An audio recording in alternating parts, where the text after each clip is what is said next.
Hello, friends. This is Sam Chaney reporting for Weaponized News. Today, February 13th, 2026. Thank you for joining us on this Friday, the 13th, 2026. On this Friday, the 13th. What do we have today? A lot, actually, in the news today. You had the President, Trump, and Secretary of War over there at Fort Bragg, bragging about how wonderful it all is. We're going to take a look at that. What they're talking about. We're going to go over Friday the 13th, some esoteric occult meanings behind it, break it down a little bit. Then we're going to go to, what do we got? We got economic news. We have the Treasury Secretary Bitchute actually laying out the reality of our situation here with the pushing $39 trillion in debt. Well, we'll play the video of it. A moment of candor, aside from all of the hype and the golden age and the never-ending propaganda. We'll play you that clip from the Treasury Secretary. We've got, again, Mike Tyson threatening people to eat real food. Another clip of that. He actually hits a donut out of a guy's hand. Kind of funny, but I don't know. These are all some sordid characters. Bobby Kennedy Jr. says he went bone hunting with Epstein and Maxwell. Bizarreness around all of these characters. HHS, Health and Human Services, actually dropped a bunch of healthcare data out there. We'll take a look at that. I haven't looked into it, but I think I will be looking into it. What else? What else do we got? We got more immigration fallout, illegal immigration fallout. What? More ICE fallout. What's all going on here with ICE? They're building FEMA camps all over the country. So the comings and goings of ICE. Another database dropped too. You can investigate daycares. Go find all that fraud. And then we have, of course, a large amount of Epstein reporting to do that I know everybody's sick of, but we have to keep doing it. We're going to keep doing it. So if you don't want to hear about Epstein, then I'll tell you when you can tune out. There's a lot today. And we're barely even scratching the surface.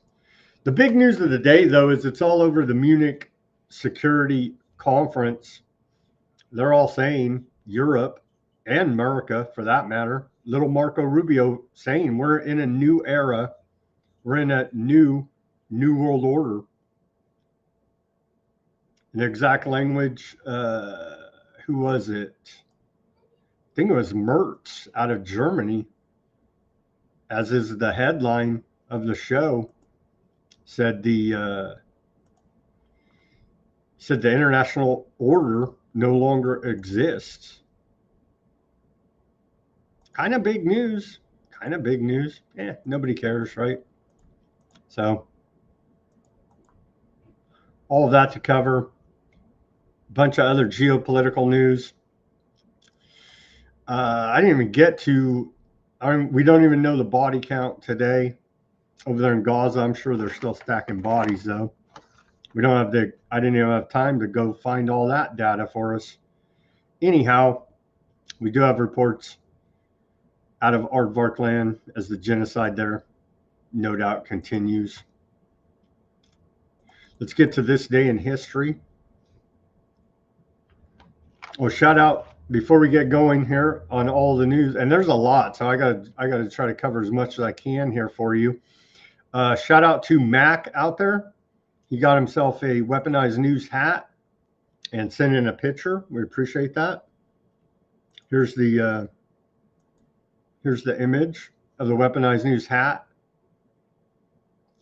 He said it's a good hat, so thank you, Mac, for that and sharing that. Thank you for the patronage of Weaponized News store and for sharing the image of the hat. It's we manifested it in real life here, right? So thank you very much, Mac. He also sent me a video, which I don't think will be playing because it's extremely disturbing. But yeah, part of the torture rituals that these maniacs are doing. It shows a girl in a tank of water and a big hose with a bunch of water. So like threat of drowning, waterboarding. We know they're using these techniques to torture people, and so extremely disturbing. I appreciate the video there, Mac, but I don't think we'll be playing it on Weaponized News today. I think we can just describe it, and that shall be good enough. Give me that like, share, subscribe, push that notification button. It's appreciated. We're not even I don't even know what's happening on X. Is all jacked up. They got X all jacked up. I guess we're not even. It like shows we're broadcasting on X. Like our icon has a little circle that appears to be broadcasting live, but you can't even see it. I don't know. They broke something over there. So yeah, I don't think you can even see the show on X. All right, let's see. Let's get into this day in history. Oh, next week we got William Ramsey on Tuesday, and Wednesday we got hopefully Ruckus, kind of a usual Wednesday guest. Hopefully we can get Ruckus again, and we also have I can't even think of his name. I just emailed the guy, Jeff, the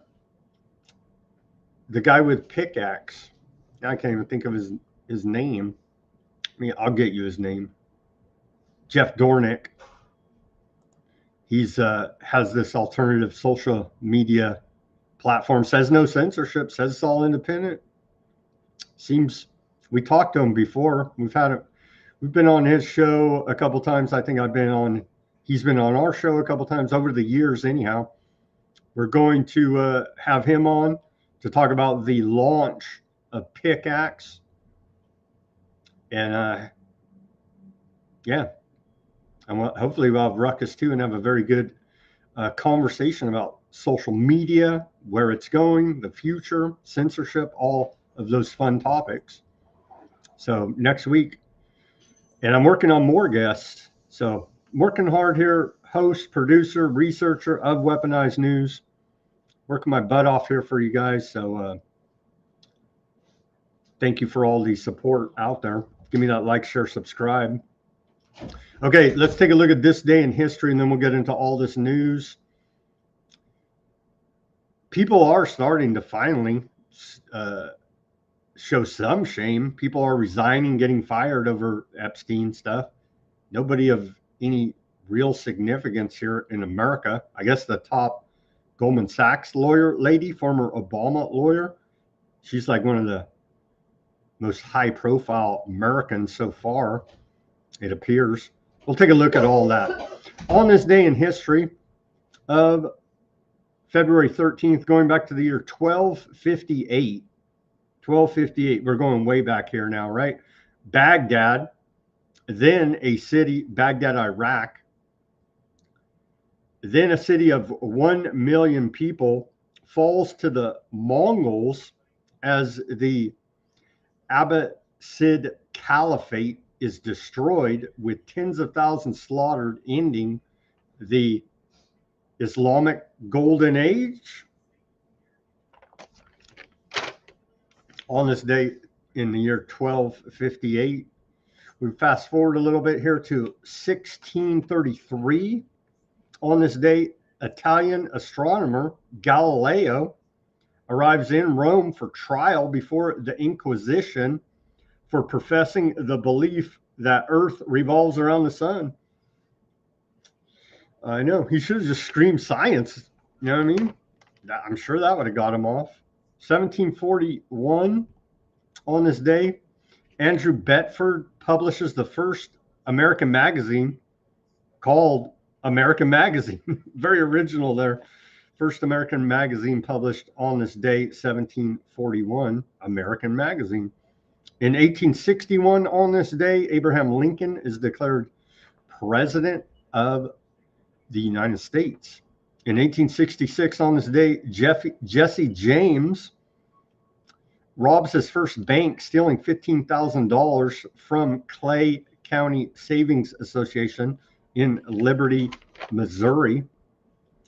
In 1945, on this day, the Dresden bombing, Allied planes began bombing the German city of Dresden, resulting in a devastating firestorm that destroys the city and kills over 22,000 people.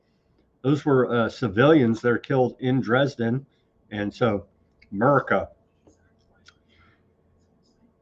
And it appears aardvarks have copied using, of course, updated weapons. They've copied the same type of Dresden bombing there in Gaza. Also on this day in 1945, all part of World War II, of course, Soviet forces capture Budapest after a 50-day battle with Nazi Germany that kills 159,000 people. So quite a battle there for Budapest between the Soviets and the Nazis in 1945 on this day, ending with the Soviet forces capturing Budapest. In 1968 on this day, the United States sends 10,500 additional soldiers to Vietnam.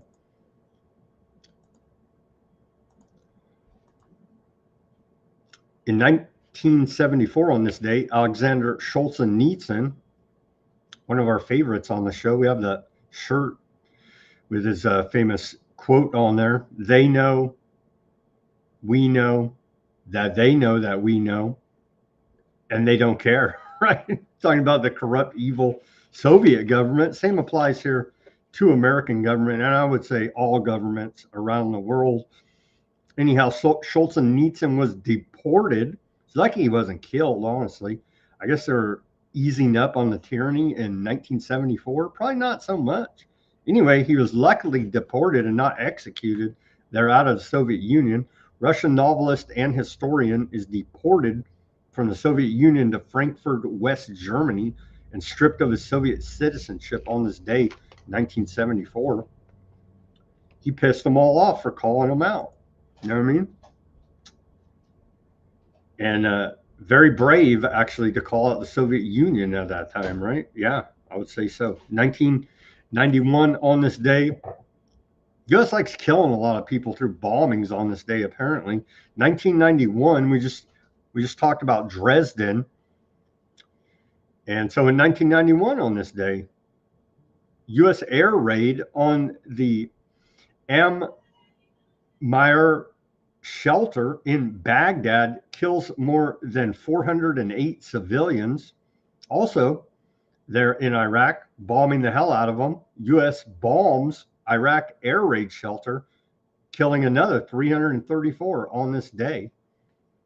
Not quite the, how many was it? 20, how many were in Dresden again? Estimated? Not quite the 22,000 Germans, civilians killed in Dresden, but they whacked quite a few Iraqis there. On this day in 1991, in 2017 on this day, Michael Flynn, Mr. Q, digital warrior leader there, he resigned as national security advisor over dealings with Russia. Mr. American Patriot there, Michael Flynn. Dirty as the day is long.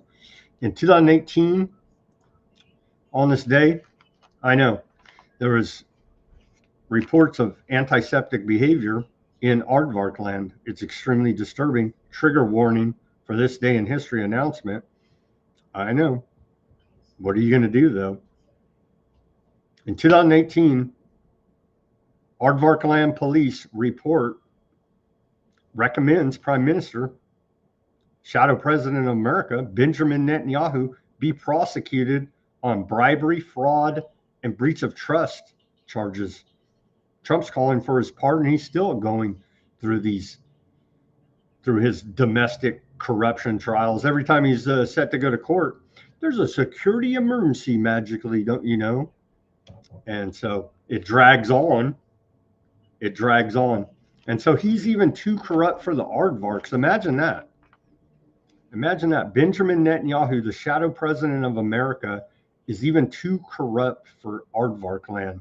Like literally the most corrupt place besides America, probably besides Washington, D.C., in the world. And he's even too corrupt for them.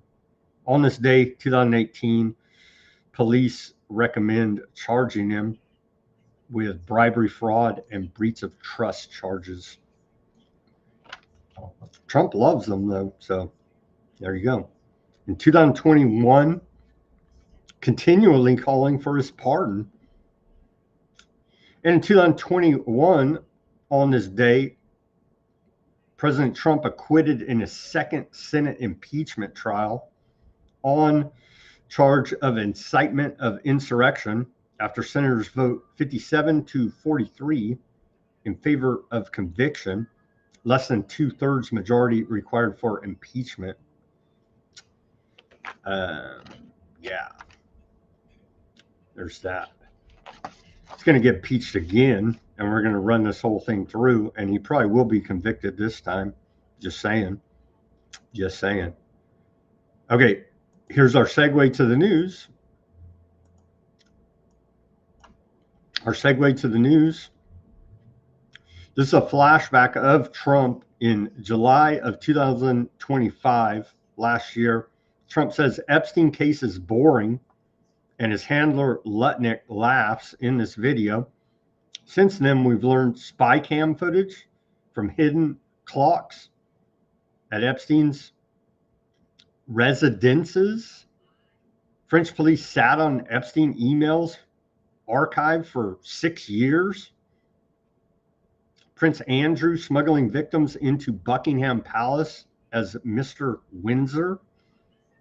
Obama's White House counsel all up in the Epstein emails. Bill Gates with performance review notes on girls in the emails. Death statement dated the day before Epstein didn't kill himself. I'm the FBI and I can't look you straight in the eye and say that, but that's how it goes. Howard Lutnick himself invited Epstein to Hillary Clinton fundraiser and took his family to Epstein Island for a vacation, we're told.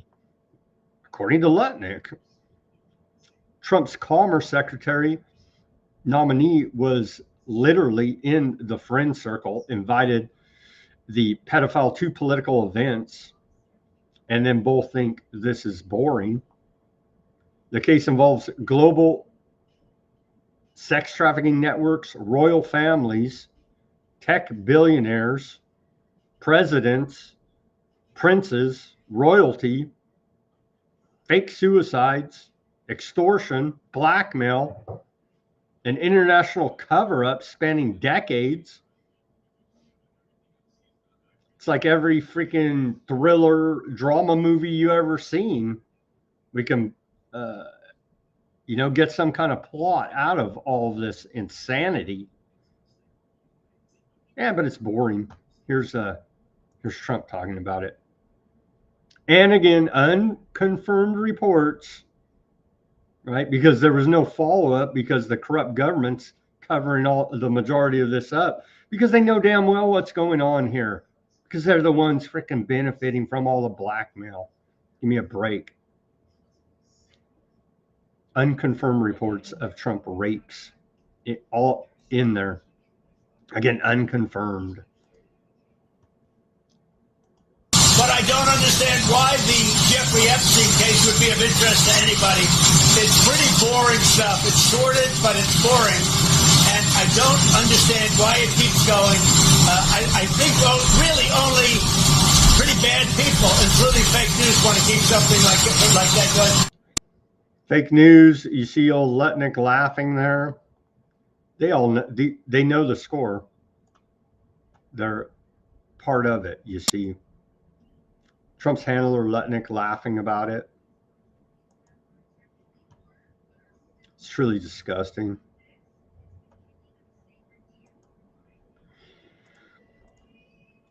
Friday the 13th. Happy Friday the 13th. By the way, let's take a look at the occult meaning behind Friday the 13th. We'll take a look at the mainstream and then look at the little occult meaning behind it. On this day of Friday the 13th, Judas Iscariot, the 13th guest at the Last Supper, before they crucified Jesus, betrayed Jesus at 33 AD, the year. Jesus was crucified on Friday after betrayal and trial. Number 13 symbolizes negativity, death, and betrayal in Christianity. Christians fast, observe penance on Friday due to Good Friday. In the year 1307, King Philip IV and Pope Clemente V ordered mass arrest of Knights Templar on Friday, October 13th. Templar Grand Master Jacques de Molay cursed the king and pope while burned at the stake. Both died within a year. First published reference to Friday the 13th as unlucky appeared in 1834 French literature. Revue de Paris. In 1834, play Les Finesses des Gribelas, it's in French, right? Featured a character born Friday, December 13th, blaming misfortunes on it. Norse myth, Loki as 13th guest at Valhalla banquet tricked Hork into killing Balder. Friday linked to Frigg. And then some of the occult meanings behind it.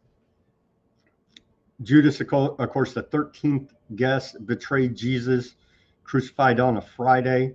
13 symbolizes death, rebirth, transformation in the occult. Number 13 linked to lunar cycles, 13 per year. That's where they screwed us all up by changing the calendar.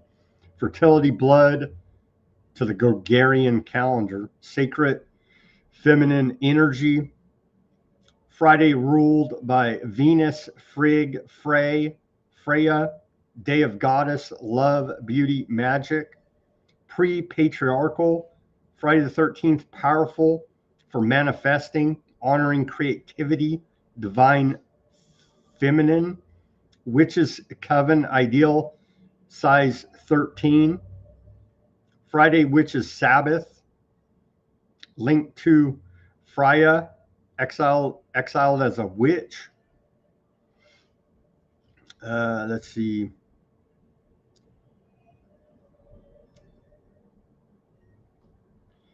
Yeah, I think that's about it. In the modern day, Frigg, Gat, Risk, Aid, Caphobia, coined in 1980s.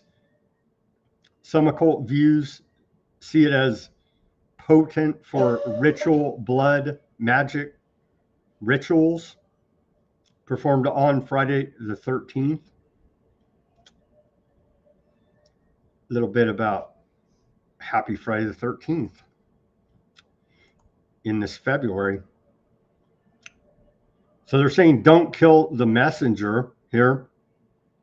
A year into Trump's term, voters say Biden was better.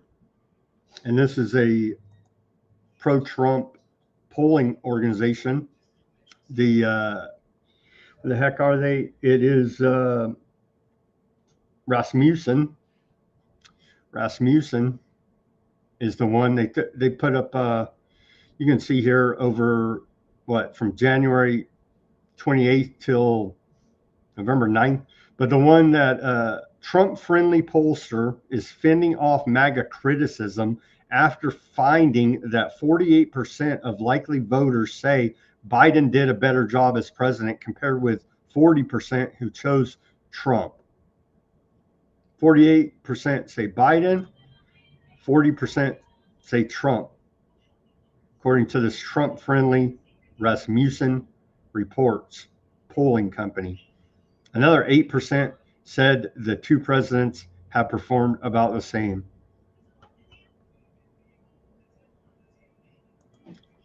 Yeah, shit for us. And great for the Epstein crew, Epstein circles. Trump went to Fort Bragg today. Let's take a look at that briefly. And your own congressman from right here in the district, a really great guy. He's a real leader too. Richard Hudson. Where are they? Where are they all? Look at them. They're all dressed up. They have to be nice to you because without your vote, forget it. They're out of commission, right, fellas? But what a good job. And Richard, this is your area. Congratulations. He's always bugging me for more money for Fort Bragg. I said, Richard, get off my back. And we're going to do that. You know, they're talking about a big compound, right? And we're going to get that done. We're going to get it done for you. Now, if the Democrats get in, it's not going to happen. I guarantee you that. But we're going to get that done. That's your number one priority, I think.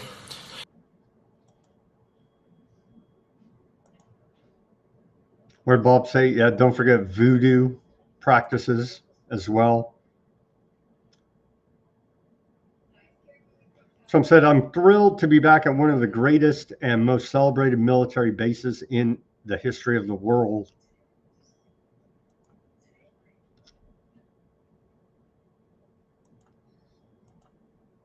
Here he's bragging about how he's the president of peace ordering strikes.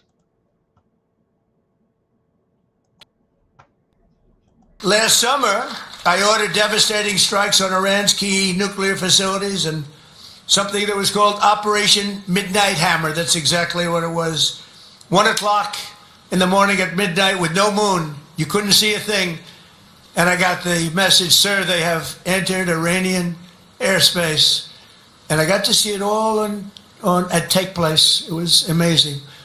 The B-2s, the flying wing.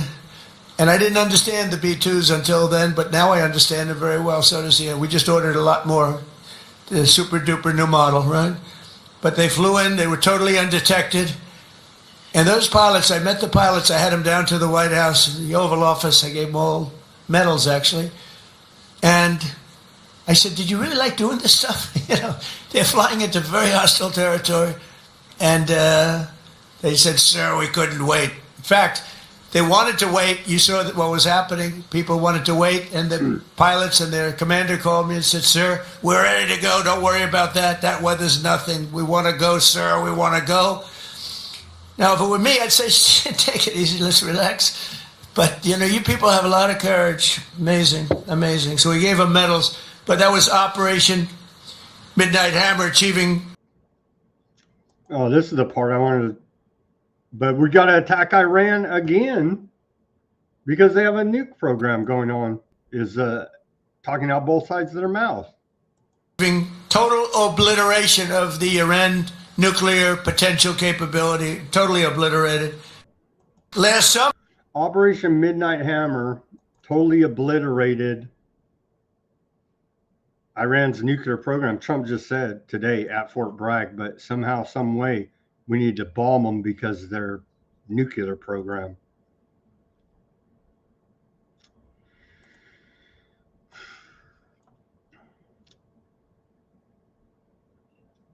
So the guys that went and kidnapped Maduro out of Venezuela, Trump says he's going to give them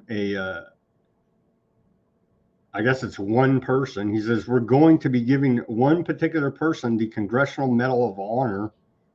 for what just took place in Venezuela.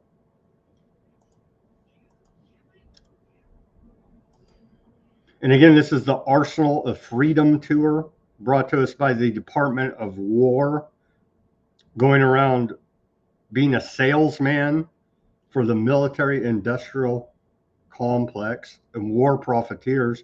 At one time, it used to be frowned upon. Now it's just literally in your face. They're literally in your face. They're saying it. Hegseth is saying it. We want our companies to be war profiteers. It's like, whoa, dude. We're in a new world order for sure. At least we used to act like, hey, we're not supposed to profit off of war. They're like, we want to make a lot of money off of killing all these people.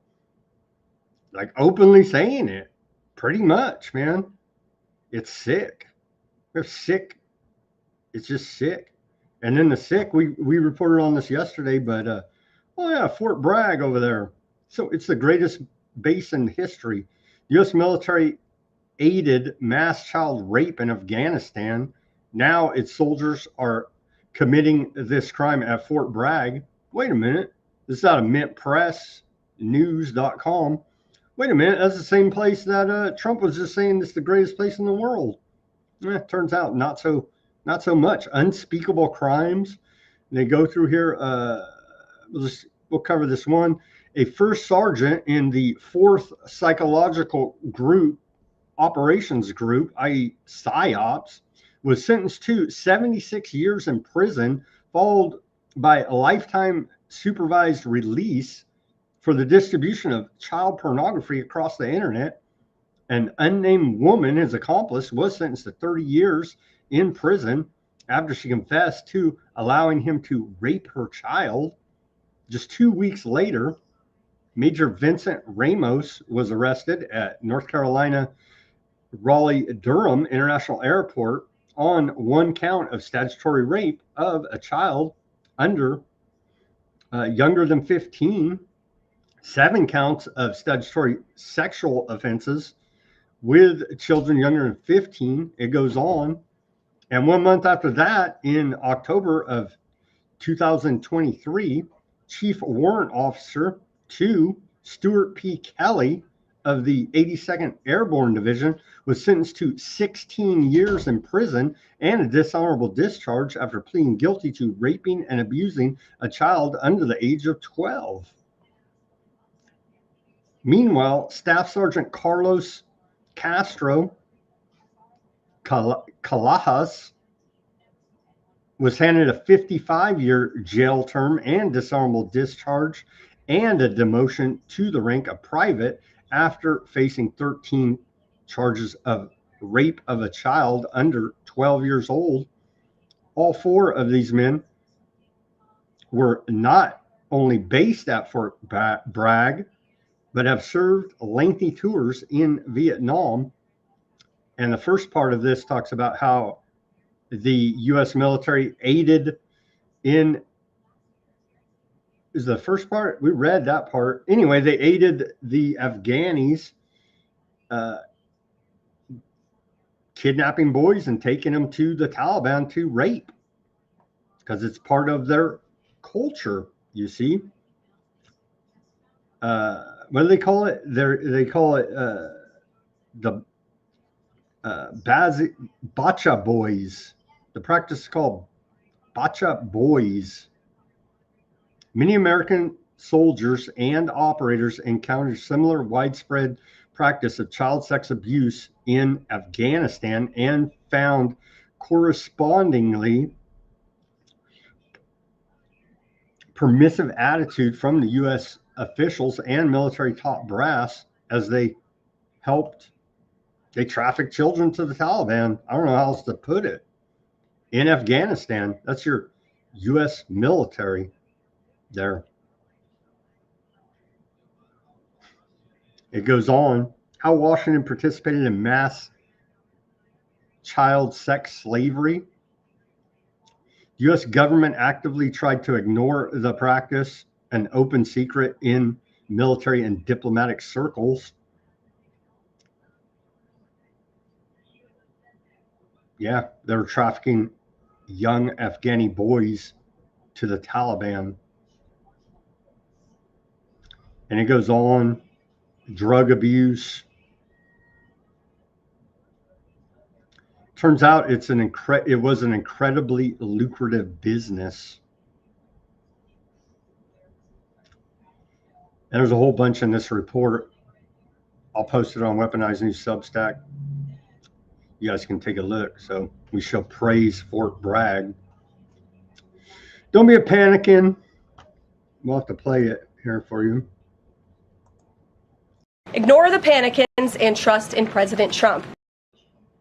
Core inflation is at its lowest level since 2021. Private sector wages outpacing inflation. Gas prices are down 7.5% year over year, according to the White House.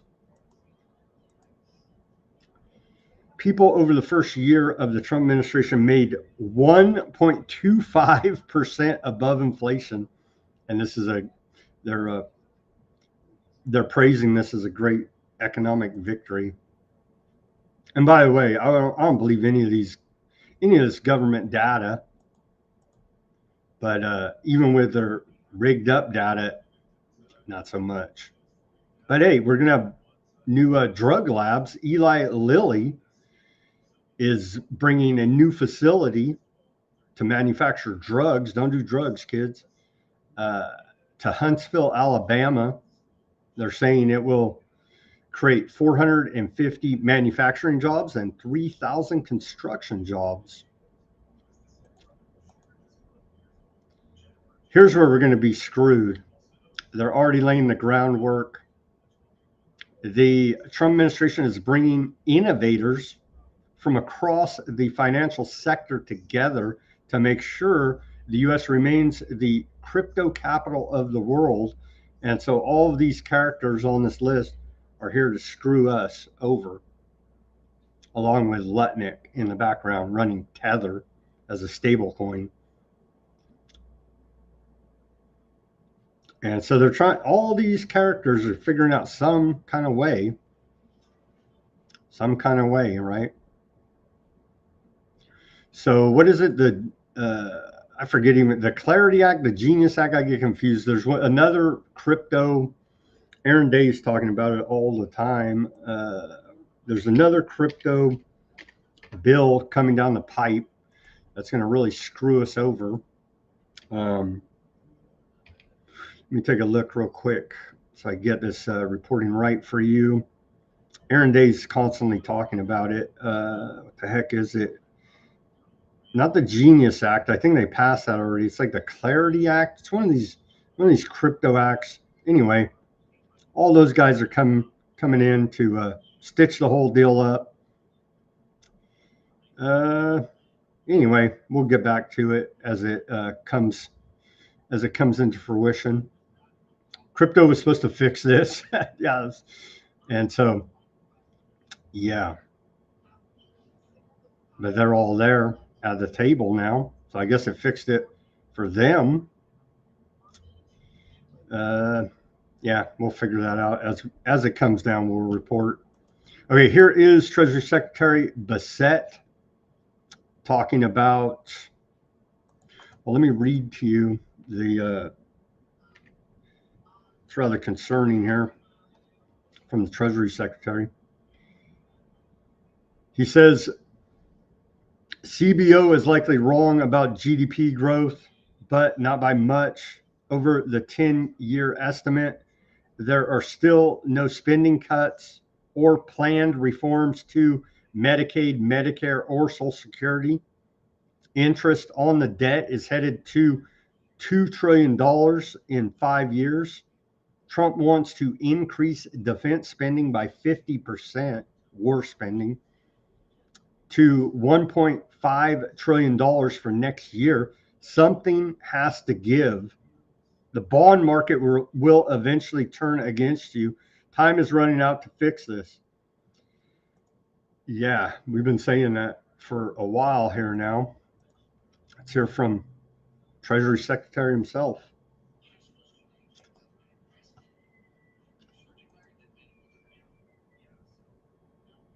Itself, in getting down to 3%, where you'd like to get the deficit to GDP ratio, do you trust these CBO numbers, or do you think that growth is being underestimated? Because the tariffs, they do point out the tariffs do offset some of what the big, beautiful bill's provisions do to widen the deficit. I mean, maybe there's, on the other end, there's growth that's going to come from a lot of those programs. But in the meantime, the deficit widens, offset by tariffs. So why don't some of the Republicans in Congress see that that's the rationale? Well, Joe, look, the CBO missed what went on last year. So if they can't do the near year, how can they do 10 years out?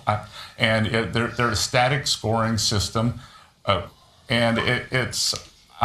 don't know what they're thinking, because they assume GDP growth is 1.7, 1.8%. If we'd had the biggest tax hike in history, they would have assumed that. In fact, what we did, we gave the biggest tax cut in history, and we'll never have to talk about these tax cuts again, because thanks to President Trump's leadership, Mike Johnson, Leader Thune, we now have great permanence, we have great certainty.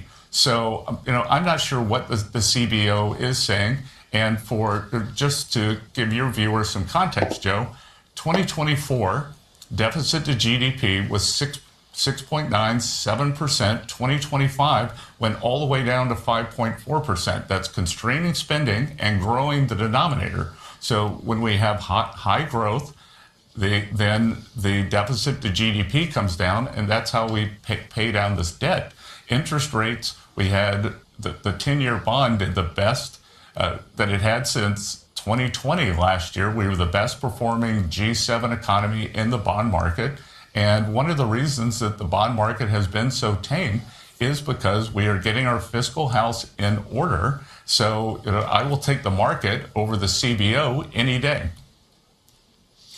Can we just touch on China? He doesn't even trust government data.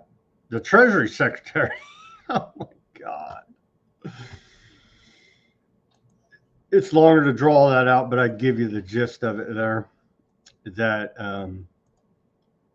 the bond market will eventually turn if we continue the spending and the debt at this pace. Again, for whatever it's worth, hell, they're putting it out there. So maybe your kid or somebody you know, relative, neighbor, 9th through 12th grade, the Department of Education, I thought they were supposed to be abolished, but that's what they said they were going to do, but they lie, the government. So let me tell you, there's a contest, scholarship contest, allegedly, probably just more money laundering anyway. They're calling it Linda McMahon from World Wrestling, right? Now Secretary of Education, is calling it the Impossible Civics Test. And so I doubt if probably anybody in the government could even pass it. Anyway, 9th through 12th grade, here it is, contest. You can win cash prizes. Like I said, probably all money laundering racket, but what the hell. So if you know a 9th through 12th grader, presidential 1776award.org, they may want to take a shot, at this. They're offering up to $250,000 in scholarship prizes by going through this impossible civics test, as per Linda McMahon. You got like, you got 8 days to sign up for it still. So if you know any high school age youth, maybe let them know. Hey, maybe you could win. I don't know. I say it's a scholarship, might be worth going for. Okay. So that's a potential opportunity for students out there. Here's Mike Tyson threatening you to eat real food.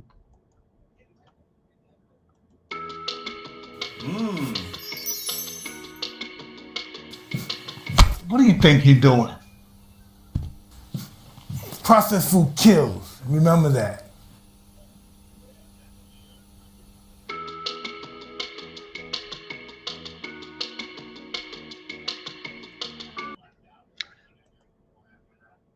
That's from HHS, realfood.gov. Remember they were giving free donuts if you got the miracle? Remember that? Oh, man. Of course, head of Health and Human Services, Bobby Kennedy Jr., went dinosaur bone hunting with Epstein and Maxwell. And so that's come out.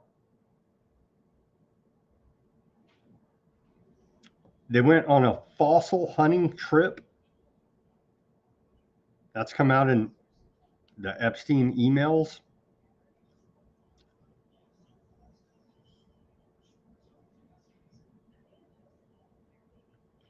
Correspondence back and forth about their love of paleontology. And tying in with that one is a 2016 iMessage exchange between Woody Allen and Epstein. Includes discussion about DNA tracing, with Woody Allen questioning why identification methods used on dinosaur bones can't apply to human remains, because a lot of that is total bullshit. In the same thread, they discuss hosting an election night party, with Allen replying, "Only if Hillary wins, otherwise we're not celebrating."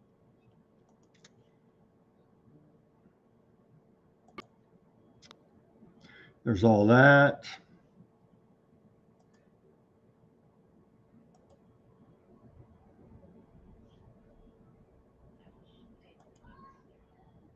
Why is Woody Allen allowed to run around and do all of his nefarious activity? You know what I mean? Oh, I think we know the answer, don't we? He's one of those chosen people.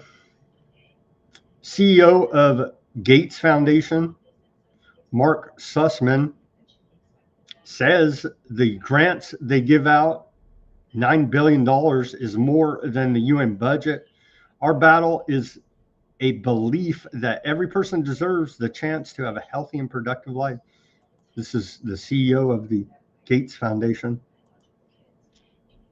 The Gates Foundation is primarily a grant-giving agency.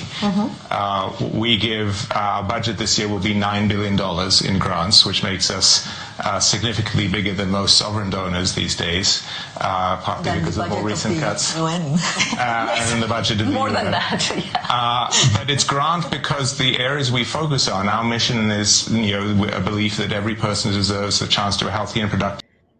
Sure, bud. So they're giving more money to eugenics, transhumanism around the world than sovereign countries are. So that's good to know out of the Bill Gates Foundation. Here's a big database that Doge HHS dropped today. Today, the HHS Doge team open sourced the largest Medicaid data set in department history. This data set contains aggregated provider level claims data for a specific billing code over time. For example, using this data set, it would have been possible to easily detect the large scale autism diagnosis fraud seen in Minnesota. And so here's that database, and they're calling for it to be crowdsourced to go, for the public to go look in this database and find fraud. I don't know. I don't trust the damn government. They'll probably come. I'll go in there, find some fraud, they'll come arrest me. You know what I mean? I don't trust these bastards. Anyway, it's there. It's there. It's there for some enterprising, statistician to go through and take a look at all this data and go find the fraud.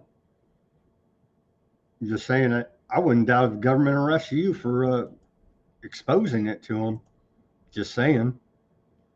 Okay, 1 year ago, we've already had 1 year ago celebrations. I don't know how many times from this government. It's beyond the pale of ridiculous, but we're going to have a 1 year celebration again because they posted it today on Friday the 13th from HHS. They say 1 year ago, Secretary Kennedy began his work to make America healthy again. Today, we recognize the milestones achieved and the ongoing efforts to promote better nutrition, healthier communities, and improved lives of all Americans. Here are just a few of the many great accomplishments over the last year. I could have swore we reported this already, but they posted it, so we'll go over it again. 1 year. 1 year. Okay, marking 1 year of accomplishments under Secretary Kennedy's leadership, updated dietary guidelines for Americans, flipped the food pyramid upside down. Food dyes. Approximately 40% of the food industry has pledged to voluntarily phase out synthetic dyes. Updated childhood miracle schedule. The updated, well, we need it banned altogether, but I guess this is a start something. But hey, a bunch of states, the one I'm in, California, says we don't follow CDC or HHS anymore, and we do our own thing, and we follow the World Health Organization. So not really working out so much for those in the hardcore bat states, let's just say. The MAHA report and strategy, we reported on that extensively when they released it, on how they plan to combat chronic childhood disease, rooting out waste, fraud, and abuse in healthcare. And I do believe there's a mighty lot of it there. HHS froze access to federal funds for 5 states and in 3 programs after serious concerns about fraud and misuse of taxpayer money. Isn't a very large majority of public health fraud, though? I do believe it is. $50 billion to strengthen rural health. They did do that. HHS bars hospitals from performing sex-rejecting procedures on children. SNAP waivers. 18 SNAP waivers have been signed, empowering states to strengthen nutritional standards. Full safety disclosure in drug ads. HHS and FDA announced a major reform requiring drug companies to include full safety warnings in all of their direct-to-consumer ads. Funding for AI-backed childhood cancer research. HHS is doubling funding for its Childhood Cancer Data Initiative at the National Cancer Institute for $50 million to $100 million. Organ donation reform. This flew under the radar. Why is nobody? I was freaking out. I'm still kind of freaked out about it. HHS quietly admitted that American hospitals are harvesting patients' organs, declaring them brain dead, and taking their organs. Organ donation reform.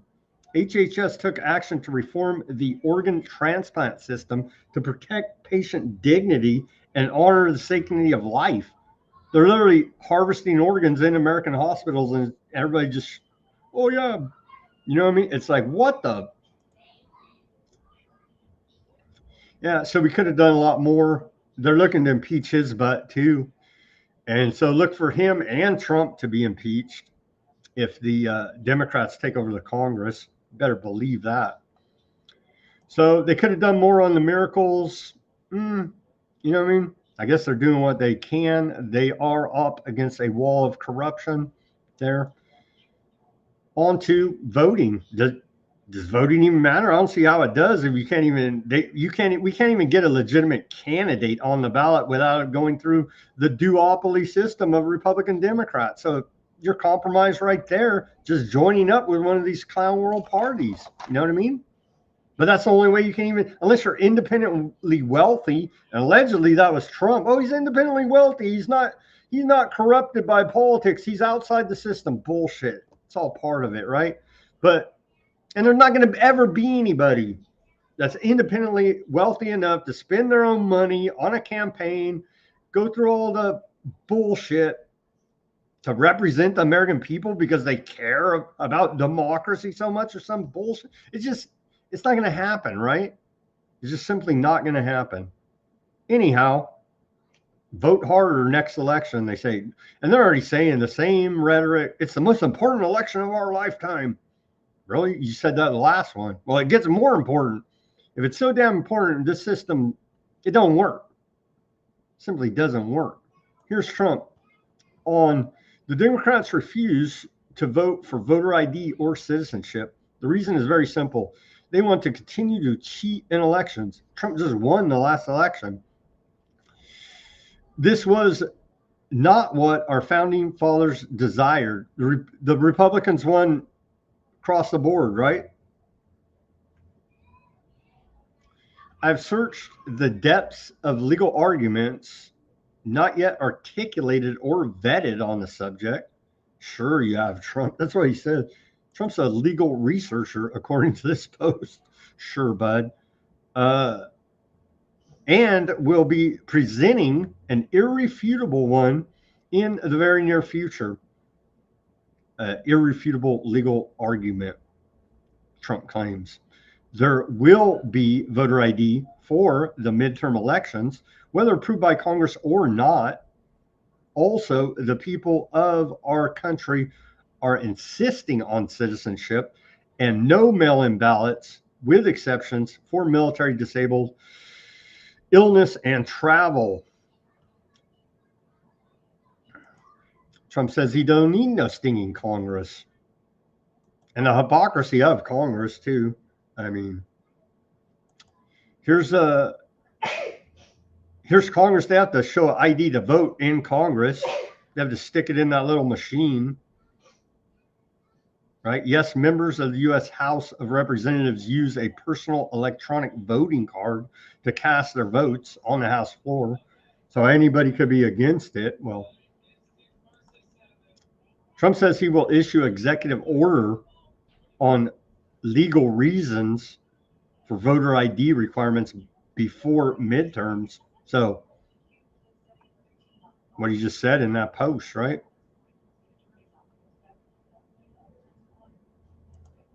And Trump's been researching. He told us the legal arguments for voter ID. I guess that'll be part of the executive order he issues. And then states will just say, we're not following it. California, you know what I mean? First thing they do is sue them, and then we're not following it, and then all this because we love democracy so much here in the one-party Democrat state of California. Let me tell you here. Department of Homeland Security terminates temporary protected status for Yemen. And so Yemen was initially designated for temporary protected status on September 3rd, 2015, based on a determination that there was an ongoing armed conflict. Yeah, they've been bombing the hell out of Yemen for what, like a decade? Saudi Arabia, America, Aardvark land, you name it. And so, yeah, they were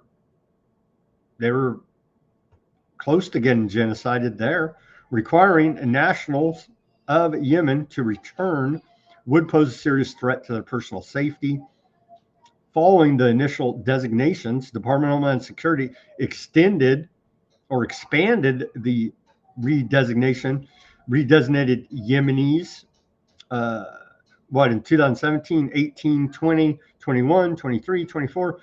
After reviewing conditions in the country and consulting with appropriate U.S. government agencies, I determined that Yemen no longer meets the law's requirement to be designated or temporarily protected status for Yemenis in America. And this is coming from Ice Barbie, Christy Nome. I shoot my dog for fun. So, yeah, maybe we can deport them back and then bomb them. You know what I mean? That's looking like what all this is going to sort out to be here. Yemen beneficiaries of the temporary protected status are no longer in America on a lawful basis. The Department of Homeland Security has declared today the United States they have 60 days to voluntarily deport from the United States. And they throw in the advertisement for for the self-deport app, right? And they're like, we'll even give you $2,600, as we talked about, 2 weeks ago with Ruckus, how U.S. immigration policy is essentially the game of Monopoly. So all the Yemenis here on temporarily protected status, you got 60 days, or I don't know, ICE will come shoot you in the face. I don't know. Either get shipped to Yemen and get bombed, or get shot here by ICE. I don't know. Man, they got a lot of drugs. This was yesterday, but I just thought, man, this is a lot of drugs. You get high just being in this room, right? Yesterday, ICE Barbie Nome touts record during interdictions under Trump's leadership. The vault that we've toured today holds. And why do they have so much drugs? Aren't they supposed to destroy this stuff? I guess they're holding it for evidence. Oh, you don't need evidence. You just freaking bomb the drug traffickers, right? Anyhow, the vault that we've toured today holds 188,218 pounds of seized illicit drugs. In other words, the vault holds more than 1.7 billion lethal doses of narcotics. When you get high just being in there, seems like you would.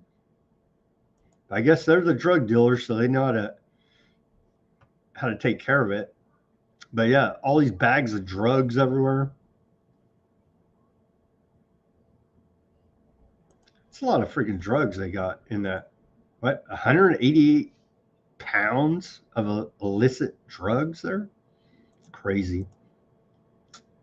There's a story that came out of the Wall Street Journal, making the rounds in the mainstream, about a sordid affair between Corey Lewandowski and Kristi Noem. I don't think we'll cover this tabloid story. They probably are having an affair, and and favoritism and all that goes along with workplace relationships. This is what we need to be more concerned about, in my opinion. ICE reveals $38 billion plan for immigrant mega jails, i.e. FEMA camps for you and I, and political dissidents. And so, yeah, ICE is preparing to spend $38 billion this year on a new detention center model holding nearly 100,000 people. Well, we're waiting for the mass deportation still, as they're building FEMA camps all over the country. Bizarre anti-ICE protesters. I saw them here in Fresno today, actually, on the freeway overpass, protesting ICE. I didn't say much to them. Just like, okay, there's no ICE here. We do have a federal building in Fresno. They should go down there. And I do believe they do protest there. But anti-ICE protesters outside Don Lemon's federal arraignment, waving dildos in the air and chanting "Protect the press." The left-wingers do. I don't get what that is, but this has been a trend I've noticed over the years. They bring dildos to protest for some reason. I guess it's shocking.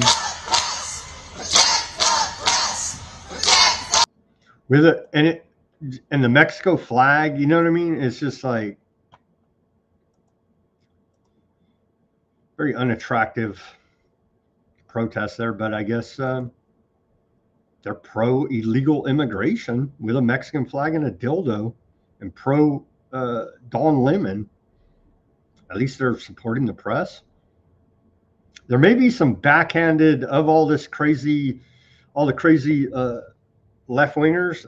Maybe backhandedly they're going to wind up helping us. I saw videos. They're attacking these FEMA camps, doing firebomb attacks on them. And so I don't know, maybe they're doing it because they love the illegals, or maybe they're doing it because, hey, these are FEMA camps potentially. Just saying. We need to appreciate their efforts, is what I'm saying, and look at them as potential allies here now. is all I'm saying. Take a think about it.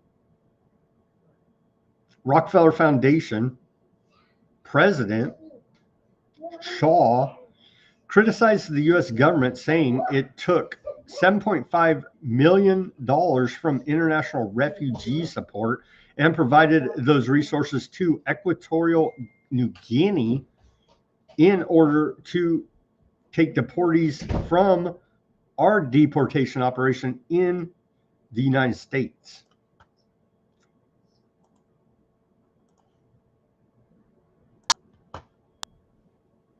You know, we have a choice. We can either seek to rebuild a system and a set of political norms and instincts that are aligned with some of the better elements of human nature that emerged out of World War II in the spirit of let's not live through this again. Or we can accept what's happening today. You know, the United States government took $7.5 million from international refugee support and provided those resources to Equatorial Guinea in order to take deportees from our deportation operation in the United States. That's a form of, I'd call it, highly transactional, great power competition at best. That's the kindest way I could describe it. And I'd say that there's room for us together to help folks at this conference embrace a far more enlightened form of great power competition. You know, we recognize that we're going to live in a great power competition world, but we can have enlightened great power competition without such highly transactional behavior that's ultimately detrimental to everyone involved. And that brings me to the final point, which is I think our mission is to redesign the system to be healthier and more effective and more transparent and deliver better results for money. There you go. Rockefeller Foundation helping with illegal immigration. The daycaredata.com, you can go through here. And again, most likely find a bunch of fraud, but being a rat to this government and informant to them, even trying to help them at this point. You know what I mean? I just don't trust the bastards. Investigate daycare providers. And so you can go through this database and find all of the fraud, daycare fraud in your area.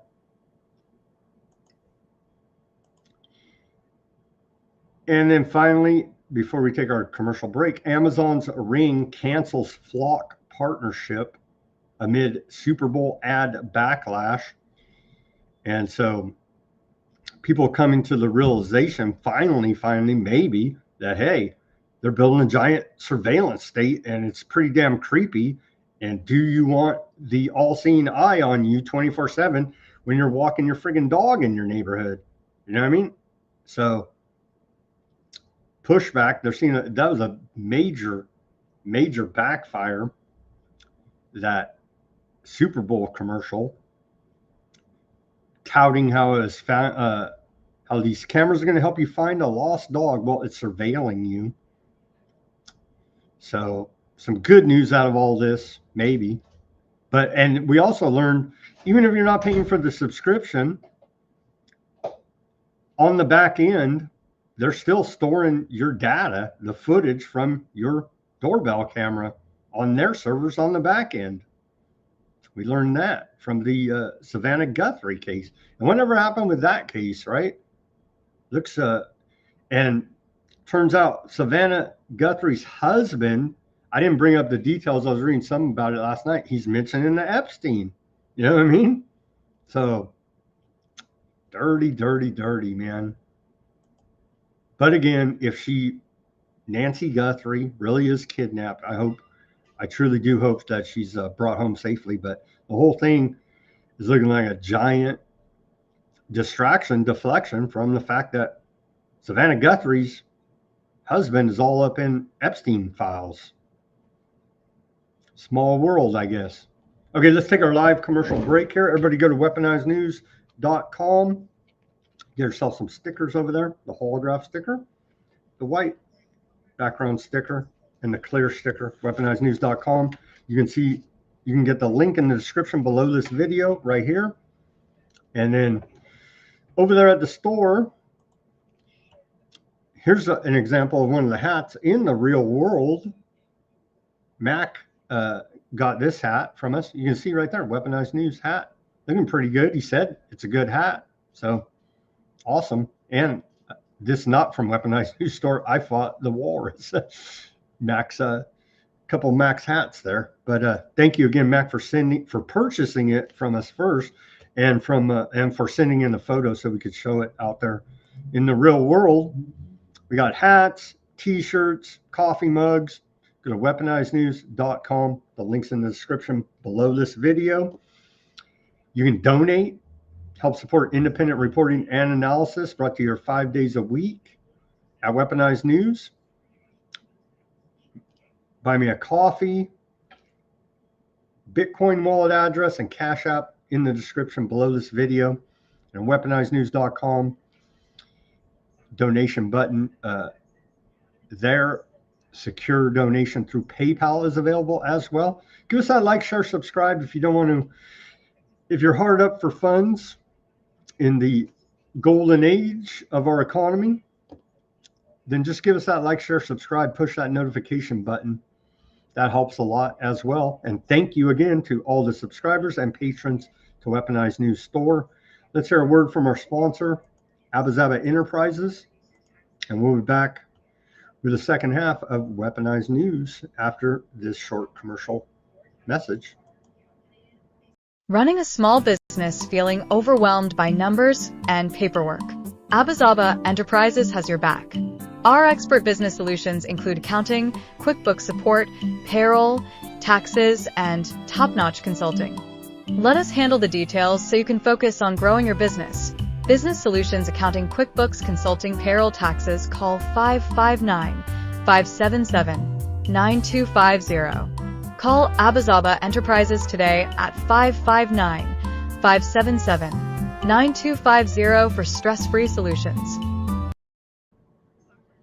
All right, welcome back to the second half of Weaponized News on this Friday the 13th, February 2026 edition. Now we get into the long haul of the Epstein fallout here, the files. Let's go through it. What happened? This is Emma Catherine. She says, what happened on Epstein Island is still happening today in other locations all over the world, every country, state, city, town, and community. There's endless Epsteins and lists across the globe. This is the part they don't want you to know. And of course, she has a show. She has a podcast show interviewing all kinds of different survivors and whistleblowers, long form interviews with them of all this sordid abuse. And before Epstein was a big deal, we had Podesta. And why is Podesta looking younger? I don't know. Adrenochrome? Let me welcome you, John, and say, you look at the old footage, you're one of those people that looked older when you were young. Now you look a little young that you're older. I don't know how you did it. It's a fountain of youth, Harry. It's good to be with you. And by the way, given that introduction, I have to say I'd rather be. It's a fountain of youth, eh?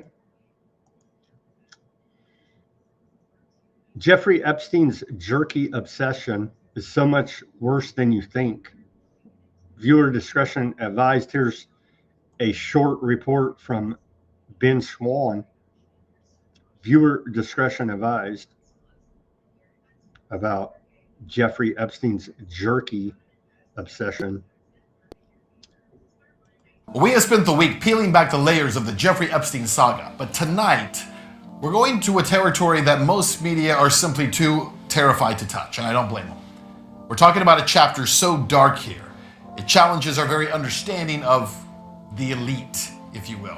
Most people can now accept the idea of child trafficking, but what about the clear and constant discussion of cannibalism? See, the deeper you dig into the Jeffrey Epstein files, the more you find evidence that shouldn't exist. I'm talking about constant communications in a shared, twisted code, and it's almost always food. I've already explained the reference to Chinese cookies and to cheese pizza, but what about the many references to steak and jerky?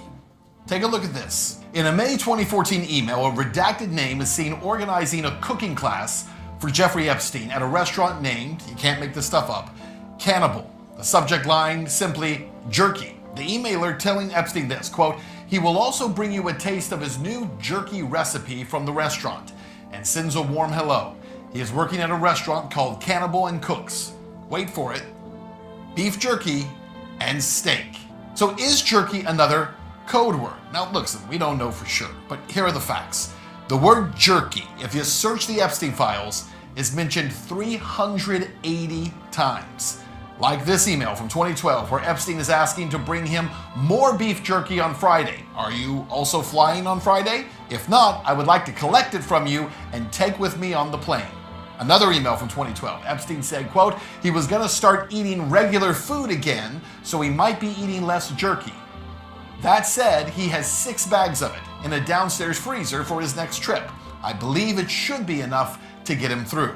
Or how about this email, also from 2012, where jerky is being shipped to Epstein because he doesn't like the jerky he made last time, saying, uh-oh, I'm sure someone over there will like some jerky then. Winking face. Steve Hansen is sending jerky to your attention overnight. And then one more, also from 2012, where a redacted emailer says to Epstein, I have jerky ready to mail today, but you said you'd be home tomorrow. And then Epstein replies saying, quote, I am concerned that after being off and then being back since Monday, that somehow I have no jerky again. I am very, very annoyed. I'll be the first to tell you, I hope this is wrong. Maybe Jeffrey Epstein was obsessed with beef jerky.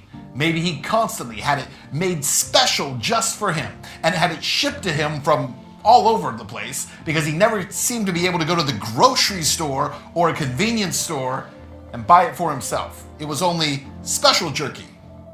I hope that's the case. But that explanation really doesn't fit, does it? Because when you take all this evidence as a whole, you have to also wrestle with what is true, regardless of how dark and twisted it might be. And you're forced to think about things like this. Take a look. This is a painting that was found hanging in Epstein's New York City home. The title, Little Miss Pink Tomato. Girls on a stage seemingly being judged in a swimwear competition. For years, people would have said, no, this is innocent. This is not what you think it is. But it was all out in front of us, in plain sight. What about this? Epstein went as far as to commission a giant oil painting reproducing the infamous Massacre of Innocents scene in the Bible. This is the story where Herod orders the massacre of all baby boys 2 years old and younger in order to kill the Christ child. Well, according to emails, not only did Jeffrey Epstein commission that painting, he wanted it hung prominently in the entryway of his Zorro Ranch in New Mexico. In the email, here's how it reads, quote, it is the large 9x9 canvas that we had rolled out for him to see in the entryway where they are killing babies. He wants to use it on the ranch and is hoping it could arrive FedEx by Wednesday. See, this is a window into Epstein's murderous and perverse psyche, into the psyche of these so-called elites. And if you don't believe me, listen to someone who was in those circles, the creator of Pulp Fiction. What? They're eating babies, man. Like that's so that you think is real. So well, yeah. Not only that, I think that there's sacrifices going on every day in Los Angeles. Look, maybe they're all eating pizza and grape soda. For years, they said nothing. They said there's nothing to see here. But the files just keep opening. The questions keep growing, and the darkness surrounding this story only gets deeper. They're eating the babies and drinking the blood. Better believe it. We're not going to play this. I just want to read you an excerpt again from Emma Catherine about one of the whistleblowers. I'll put it up there on the screen for everybody to see. Mac is saying he was a victim of abuse. Maybe Mac, we can get you on and do a whistleblower type thing. Says he went deaf though. We may have to do I don't know how we do that. Have somebody with sign language or something. Anyhow, this report out of Emma Catherine. I had to watch a ritual killing at Bohemian Grove as a child. I remember being chased naked and running through the forest When they caught me, they took me back to where there was the effigy of the owl and bonfire, and there was an altar. There was a crowd of people, and I witnessed somebody raising a dagger and stabbing a 4-year-old boy in the chest. SRA and MK Ultra survivor, and here's her testimony about it. I think it's like a 6 or 7 minute clip. We don't have time to play it today, but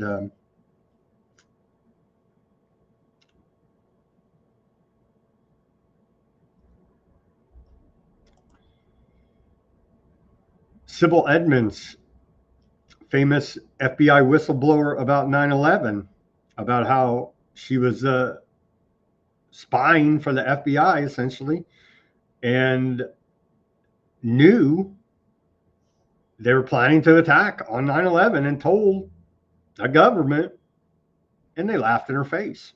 Sybil Edmonds of 9/11 whistleblower fame. Anyway, she had this to say about the Epstein wiretaps. She said the FBI knew. Well, hell yeah, the NSA knows.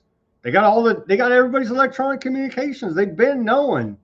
They've been done knowing.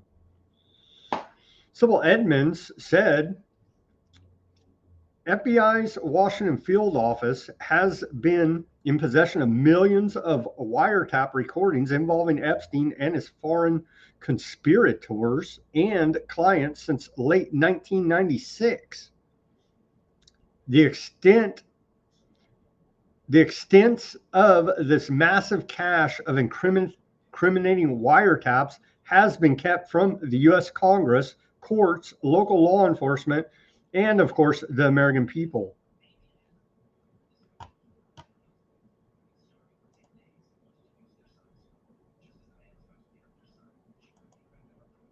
Hell yeah, they know. Who do you think is running? Who do you think is running the blackmail schemes, the racketeering operation? The FBI, along with the other intelligence agencies. Epstein was given some kind of roadmap called "If I Get Caught." So here's like a backup plan, plan B, if he gets caught. Here, have a fall guy, safe house, plastic surgeon. What if I get caught? And so here's his plan. What if he does get caught? Computer security, telephone security, avoid signing, check out what's legal, have a fall guy, avoid learning about illegal acts of others, give no advice that aids and abets, don't hold stolen goods, safe use of private detectives, accomplice use and law, wife testimony, avoid trackable expenditures, don't use credit cards, pre-trouble protection, safe house, meet a criminal lawyer, have a stash of cash ready. How much is enough? Post-trouble, disguises, plastic surgeon, documents generation, birth certificate, driver's license, fake IDs, right? Maybe you can vote. Gather evidence on veracity of character of victims and prosecution witnesses, private detectives, and internet. Post-arrest rules about how long before a judge, right to a lawyer, negotiation with interrogator, goals of the prosecutor, bail rights, strategy, ankle bracelet, and its avoidance. Don't trust interrogator. He thinks you're guilty. It's in his interest to get a conviction. He will trick you without compunction.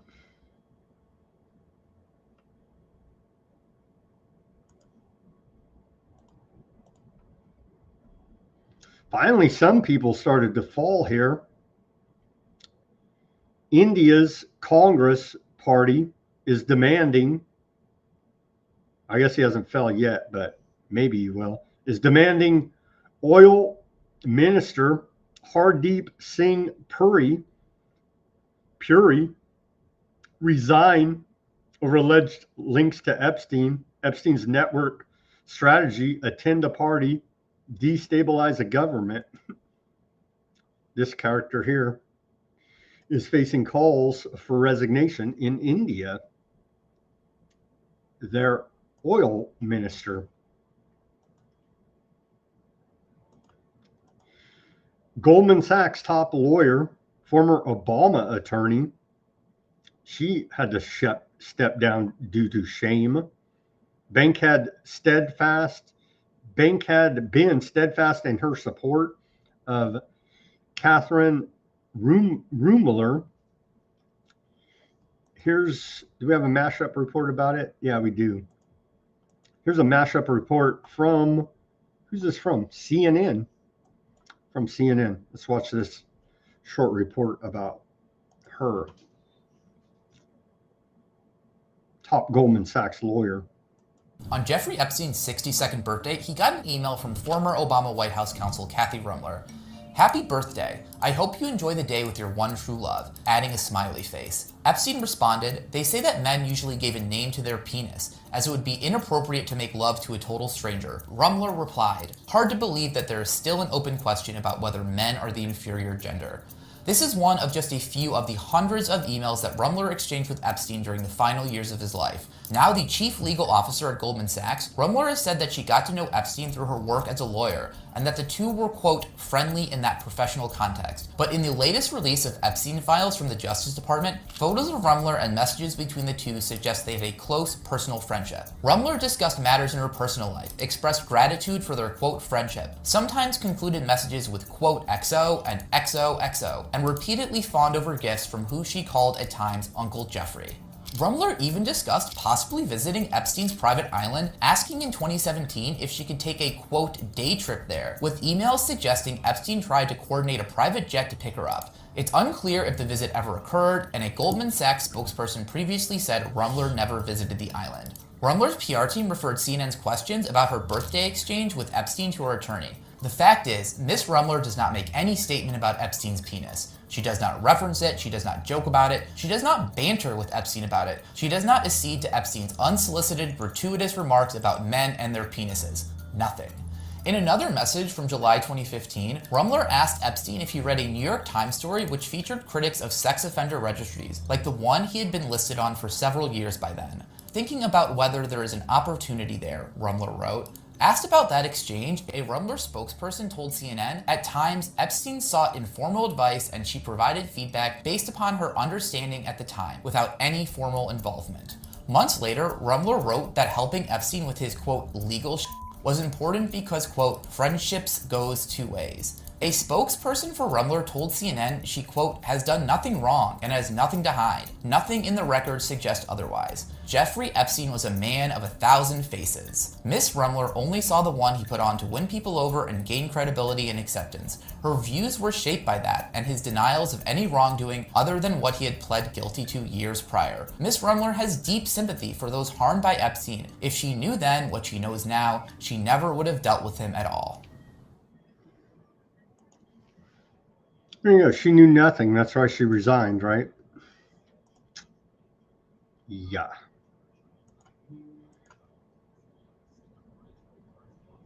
Columbia University fired 2 administrators after Epstein files revealed they admitted his girlfriend, Karen Schulak,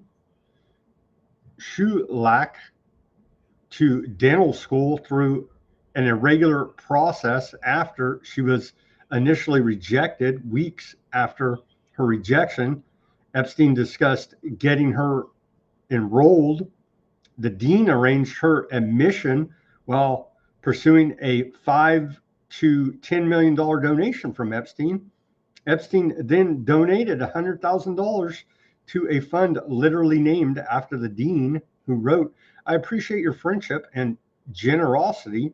Columbia is now donating double that, what Epstein gave to charities to support the survivors of sexual abuse. That's according to a report out of ABC News and the New York Post. Heads roll. Dubai billionaire, close friend of Epstein. The Mr. I like the torture videos. The CEO of DP World, he's now been forced to resign, and so he stepped down. This sordid character. We've covered a lot of their correspondence back and forth. The worst one probably, where he says, "I love that torture video." Former Norway leader charged with corruption after probe into alleged Epstein ties. This guy right here, we talked about him. Now it's escalated there in Norway, who's very good at the side note at the Winter Olympics. Norway's former Prime Minister, Thor Bjorn Jagland, has been charged with aggravated corruption after police probed into his alleged ties with Epstein. I can't really charge. It seems like every U.S. politician should be charged with aggravated corruption here now. Maybe not even linked to Epstein, just general purpose. They're guilty of it. I mean, they're committing it against us. Just general corruption. Aggravated corruption. This is a weird one. People are saying this guy's a CIA doctor, probably is. He says, "I witnessed Epstein's post-mortem. His death must be reinvestigated." This guy, Dr. Michael Baden, this character, and he's at all these, this character's nose is in all these famous high-profile cases, right? And people are like, wait a minute, this guy's a friggin' CIA doctor. Anyhow,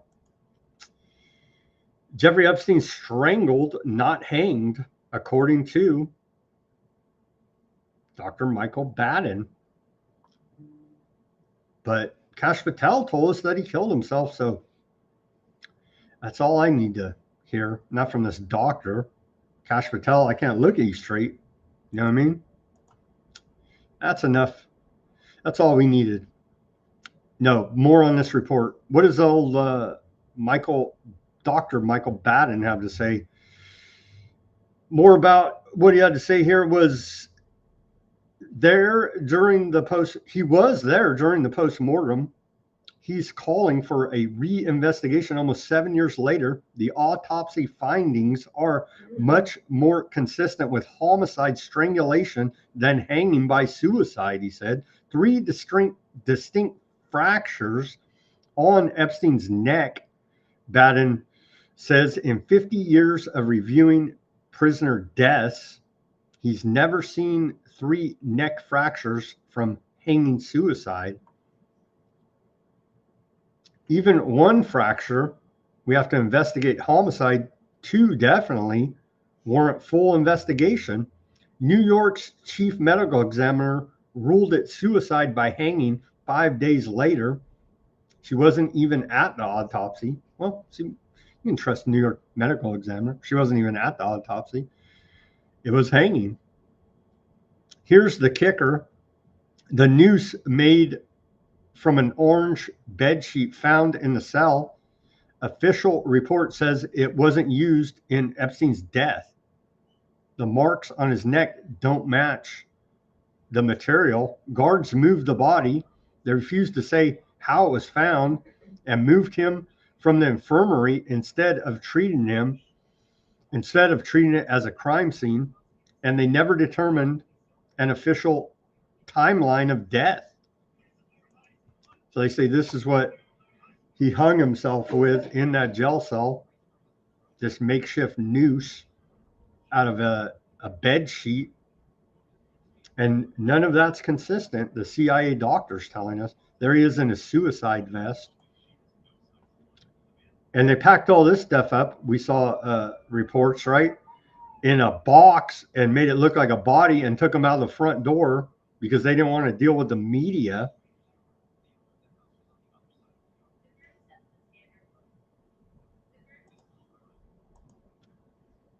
A man sent the FBI a detailed victim impact statement claiming he was kidnapped and drugged by a network including judges and police officers in Florida connected to Epstein. He says he reported it to authorities who ignored him.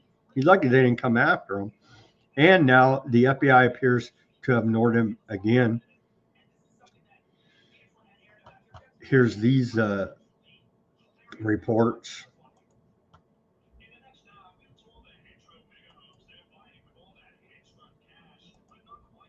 Oh, yeah.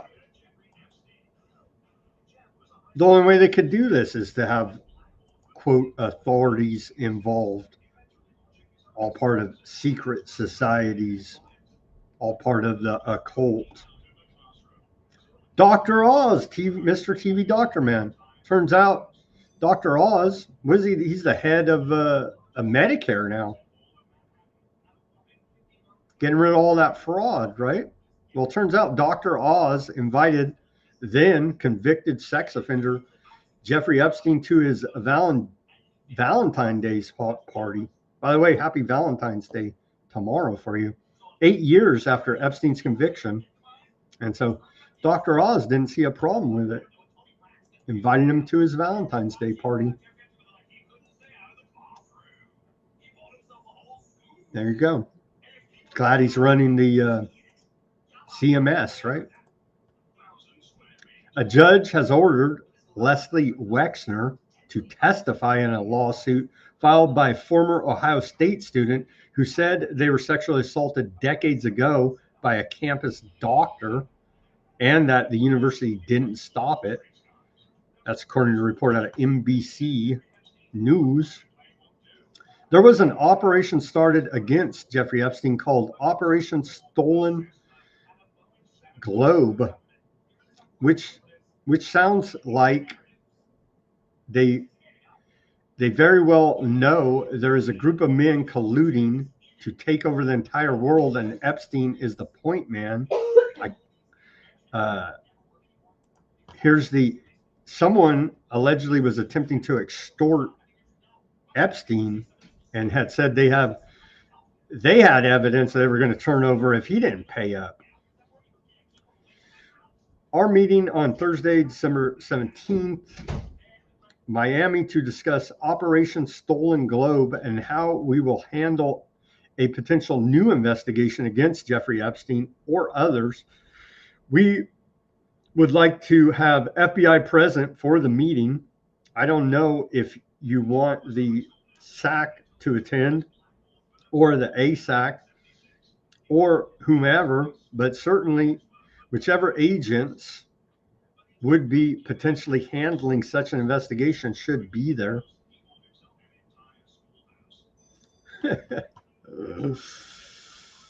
Oh, man. More from Operation Stolen Globe in 2009. You can see right here in the subject line, Operation Stolen Globe. Yes, but I will be in West Palm Beach. I have seen the Holy Grail. Can we talk tomorrow morning? And what are they talking about? We just don't know. Yeah, we covered that. What if I get caught list? Covered that. Nancy Mace, Congresswoman out of South Carolina, says, well, let's play the clip of her.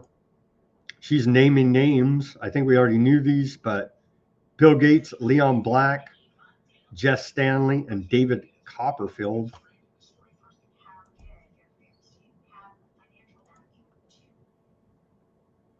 Are there any names on the list that you can reveal? Well, Bill Gates is going to be on there. I've talked about him. Leon Black is another one who's been mentioned in the press. Again, when it comes to some of the female individuals, I want to make sure that I'm not revealing the names. We have vetted the list of females one time. I found more names yesterday, so we're going to do a second vetting of those names. The magician, whom everybody knows, is going to be on the list. Jeff Staley is another one who's going to be on the list. So some of these names you're going to recognize, but then there are others who worked in the houses, who clearly witnessed things that I'm going to ask to come forward and answer questions. And have you seen anybody in the, I guess what I'm getting at here with your list, are any of them, Republican allies of the president, or are they all There'll be a mix of Republicans and Democrats. But I'm going to be equal opportunity about the names on. I'm not going to be. Sure. I'm not going to be filtering it for political affiliation. We'll see. We'll see about all of that as these politicians are trying to make some political capital out of this. So Ro Khanna named the two, right? The Sultan dude, and who else? I can't remember so much info in my head. Anyway, and the four, we covered it. Not much publicly known about him, named by Ro Khanna. I think didn't he also name Bill Gates? I forget. Anyway, it's in the shows. Continuing here, some more of them. Edmund Barak, of course, we have been naming him a lot. Glenn Dubin, Thomas Pritzker, Leon Black, Bill Richardson, and George Mitchell. I think those names have been known for a long time as being part of this. Epstein and his friends discuss, quote, parking money in Haiti post-earthquake.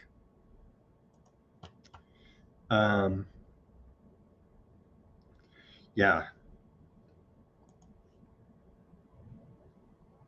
Steve and I have been invited to meet the president and are considering a one-day personal, no grants, no BMGF visit to Port-au-Prince. Squalor for sure, but the president is hilarious, a realist. It is unstable for sure, but with all crazy banking stuff, it just might be a safe place to park money. Steve and I, if we do it, we'll do this very quietly, leave from New York City sometime in October, one night in Port-au-Prince. You're welcome to join us on the down low. And who's that from? Redacted.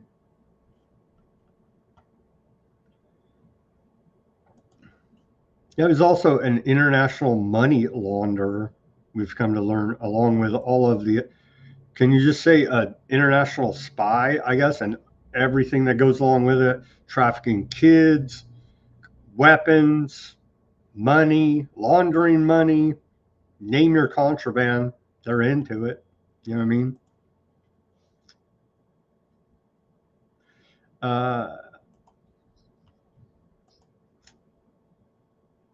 Yeah, there's video. I'm not even going to show it. 3 young kids singing for Epstein, apparently. They're blacked out, but still, that was in the files.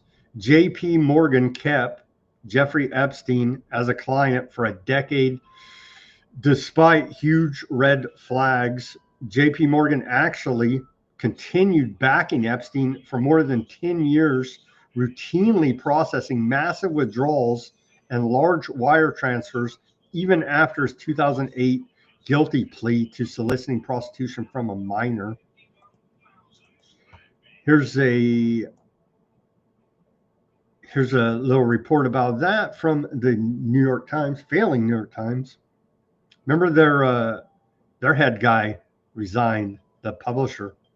The nation's biggest bank provided financial resources to Jeffrey Epstein for years, ignoring red flags about his activities all along the way. We reviewed about 13,000 legal documents and other filings to find out why this relationship went on for so long. When he came to the bank around 1998, he was a financial advisor to billionaires. Jeff Staley, who was a top banker at JP Morgan for many years, basically became a very close friend of Jeffrey Epstein. In total, there were roughly 130 some odd accounts tied to Epstein. His accounts were worth a lot of money for the bank, but also there were these very large cash withdrawals, one as large as $175,000. When you have a client taking out this kind of money, someone should say, wait a minute, whoa, what's going on here? But this isn't just like a private client with lots of money. This is also someone who can do things for the bank if need be. There was this deal put together to buy a hedge fund called Highbridge, and Epstein sort of plays like a middleman in this deal. He got a $15 million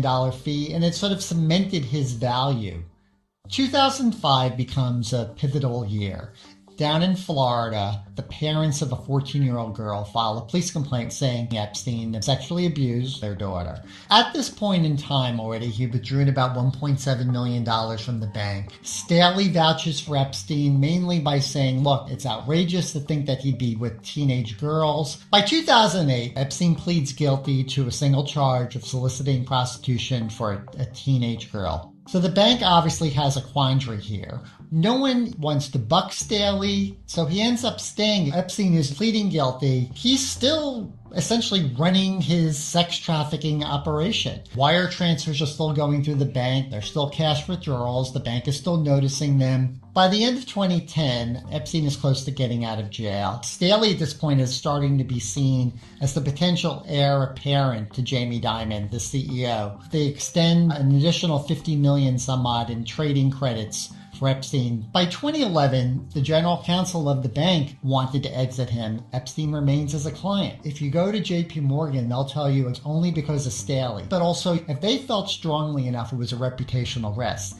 they could have escalated it. In 2012, there's a clear falling out between Staley and Dimon, and eventually he leaves the bank. It's pretty clear that Epstein is seeing his days are going to be numbered there. He's arrested in July 2019, and stories start to spill out into the media that internally some at the bank were always unhappy about Epstein, yet he stayed on as a client. But nothing really happens. Jamie Dimon, the CEO, says he doesn't recall he even knew of Epstein until 2019 when he was arrested. At the end of the day, what we found is that this was an institutional fail at JP Morgan.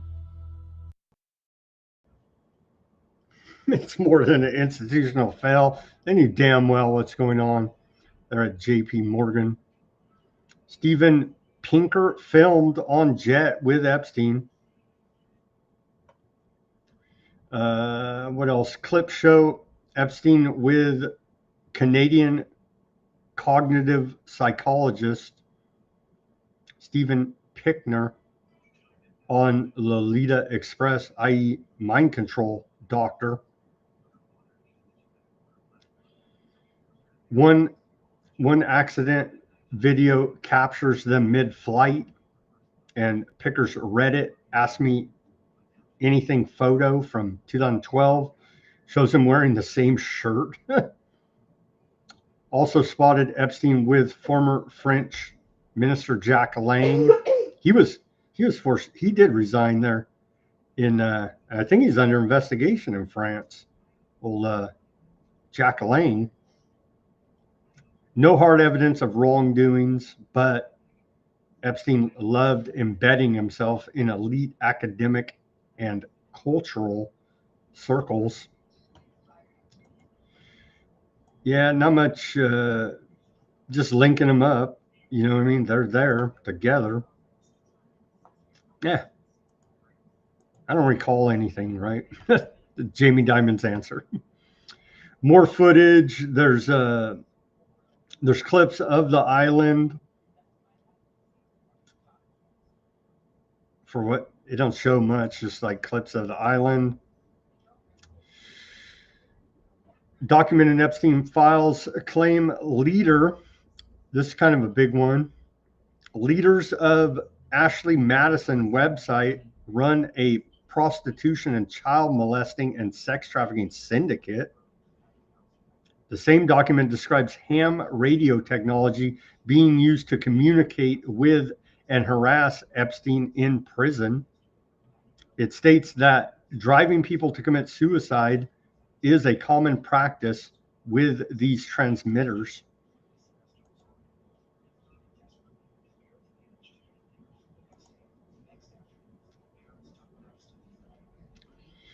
And her husband are leaders of a prostitution and child molesting and sex trafficking syndicate known as the Ashley Madison Network. A large majority of the funding for said network is held in the accounts of capital investors and property they have acquired. Much of the property is used to house people with radio transmitters. These transmitters send a signal or radio frequency, audio, and video that are used to make people receive the signal in a way that interferes with their central nervous system. These transmitter people use extensive conditioning techniques to make people experience tactile, auditory, and visual hallucinations. It is used extensively to molest children. These transmitters often are readily visible from the street as satellite dishes. Between the radio signal that is recorded of a person near a transceiver and the conditioning, people who hear the transmission begin to experience sensations similar to the person who made the recording. This ham radio technique makes it seem as though people are hearing voices and feeling these other hallucinations that often resemble sexual interactions with other people. This technology is what was used to communicate to and harass Jeffrey Epstein while in prison. Driving people to commit suicide is common practice with these transmitters. They also frequently attempt to replicate break-ins and home invasions. For some reason, people who have them meddle in their lives.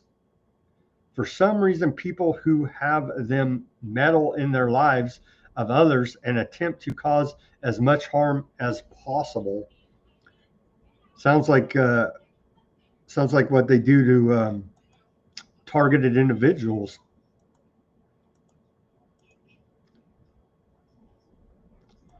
And with that, but there's more.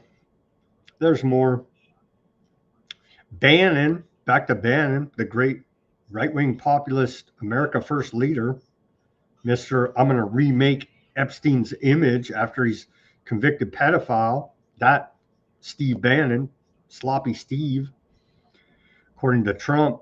Bannon says to Epstein that he's pushing Kobach and Kofledge as national heroes, can't be there himself, and doesn't want to run Trump's nose in his own incompetence. Some weird chats with Epstein while flying private.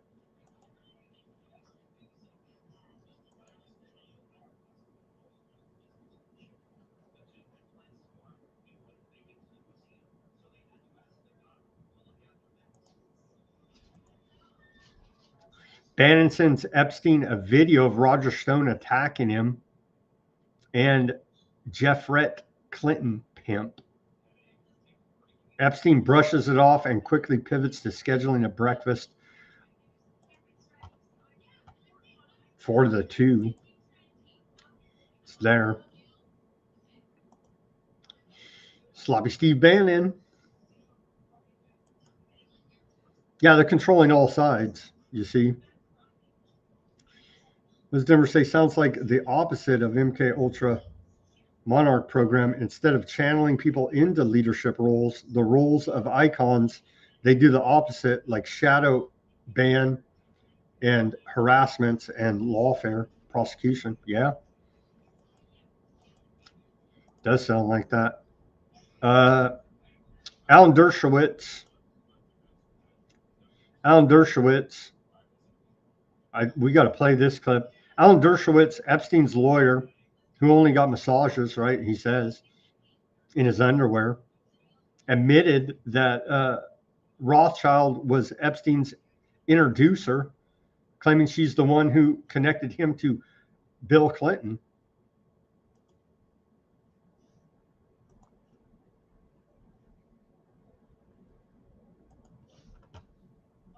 Well, several times when you were in the same room as Jeffrey Epstein, normally at an event hosted by him, and Donald Trump was also there?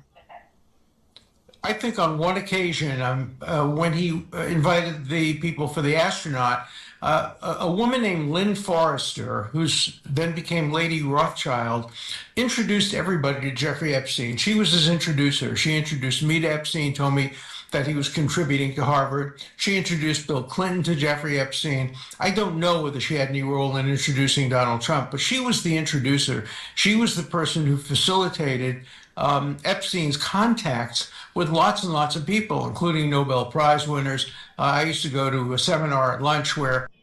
So there you go, a Rothschild, a top, dark occultist, Satanist, Illuminati.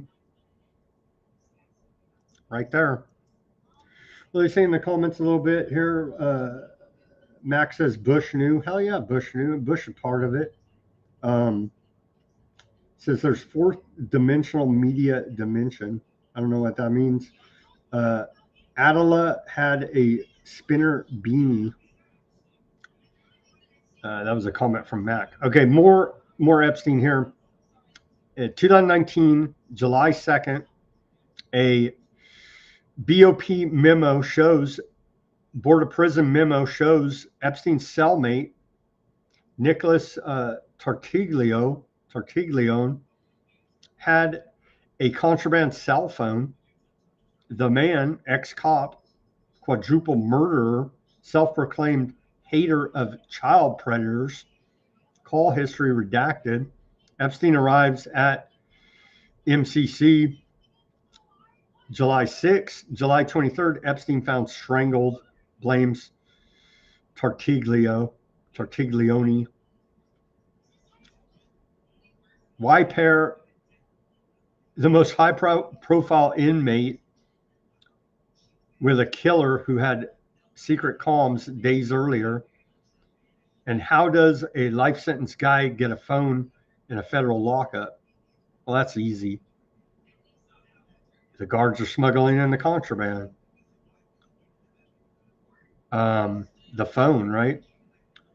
But it does, there's a lot going on, right? Why would you put a quadruple murderer, obviously has no problem murdering people, and self-proclaimed child molester hater in with the world's biggest child molester?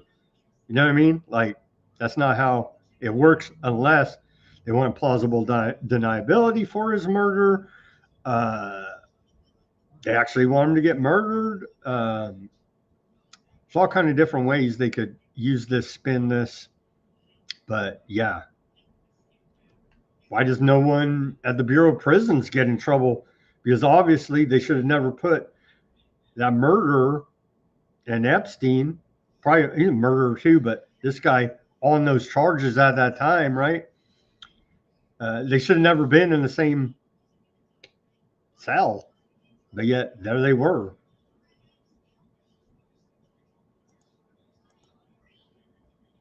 A lot going on with that.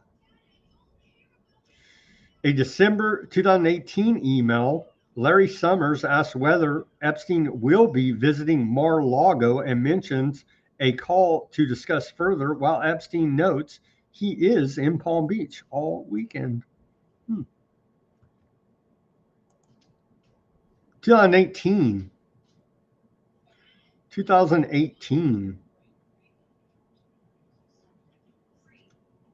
Begin asking for 3 names to replace Mnuchin.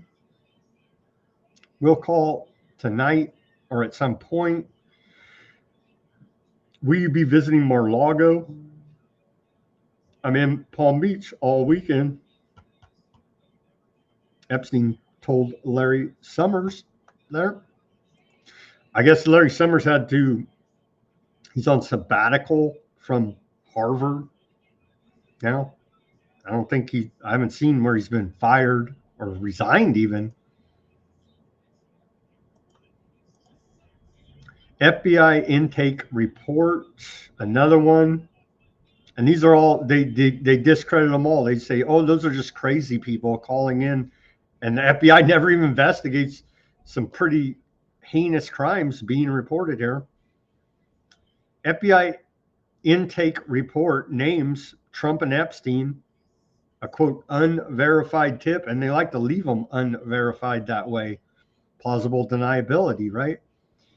A limo driver called the FBI claiming he overheard a conversation in the 1990s about abusing some girl.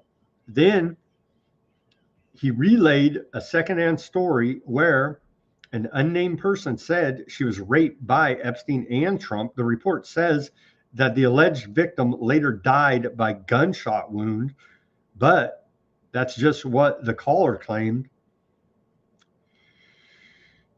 It was never investigated, these claims. Prince Andrew, now he's like, whatever, allegedly stripped of all, but he still has that blood in him. It's the bloodline. So there ain't no getting out of that. Anyhow, he's publicly shamed there in the UK, Prince Andrew, right? Stripped of his titles, kicked out of the palace, and all the rest of the shaming there. We're still looking for, I don't know, life in prison. Andrew smuggled Epstein victims into Buckingham Palace using codename Mrs. Windsor. Or was that the Queen? You know what I mean? He'd call ahead. Mrs. Windsor will arrive shortly. Let her in. The King's profoundly concerned support for the monarchy just hit 45%, their lowest ever. Britain protected a pedophile's best friend for decades, and now the entire monarchy is collapsing. That's according to a report out of Daily Mail. Is that part of the Great Reset? It feels like it. And we're on to a new world order. That's all the Epstein news we have for today, about all I can stomach at this point. We're already at the 2-hour mark. We've got to get to this geopolitical news. A lot has been happening. But first, meme of the day. Well, let's take another commercial break. It'll be a short one. Everybody go to weaponizednews.com. Get yourself a holograph sticker over there. We got t-shirts, mugs, beanies. Go to weaponizednews.com. The link is in the description below this video. Give us a like, share, subscribe, push that notification button. Support independent reporting and analysis, brought to you 5 days a week by Weaponized News. Okay, on to our geopolitical news. We're in a new era, a new world order. We've been saying it for 2 years plus now. Simon leading the charge on it. And indeed, that's exactly what we're seeing now being announced. We saw it at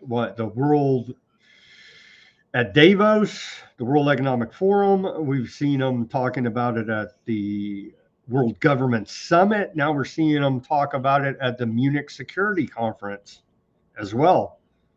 But before we get to that, meme of the day, Department of Homeland Security didn't give us a meme. The Army did. So here's Army meme of the day. It's from the U.S. Army. They say Friday the 13th, the only unlucky ones are our enemies. No matter the date, we've got your back, America. And then the Department of War CTO, who pumps out the dystopic memes, they say, we are the reason our enemies have nightmares. Happy Friday the 13th, America. Here's their meme. Give the enemy nightmares, War Department. Yeah, pretty damn dystopic, I would say. And yeah, we whacked another boat, another one of these narco traffickers. Glad they arrested them, got the evidence of their crimes, the drugs. We can try them, break down their drug networks, all that stuff, how they do. No, they assassinate them. Extrajudicial killings again being announced by U.S. Southcom. Here's the clip of it.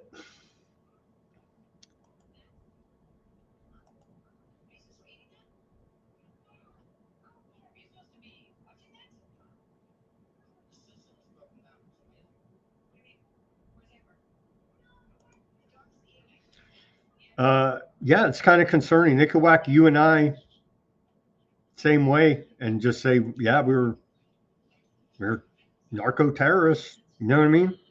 That's why we allegedly had due process. Apparently not. We're in a new world order now. That was put out earlier today by U.S. Southcom.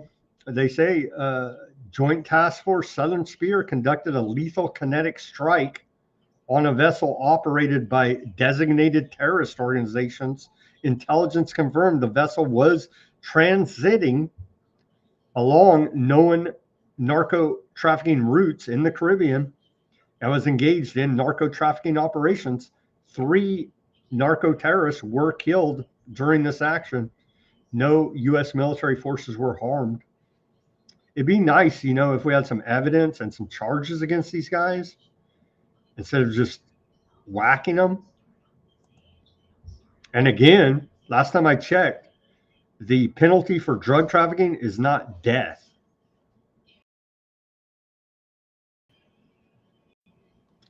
Cut out there for a second. I don't remember cutting out lately. Never had these problems before. Bugs. Ghost in the machine. There's bugs. Okay. We got a lot more to cover here. This week in the Department of War Arsenal of Freedom tour. And it heads to New England. And the topics are AI integration, protecting U.S. farmlands.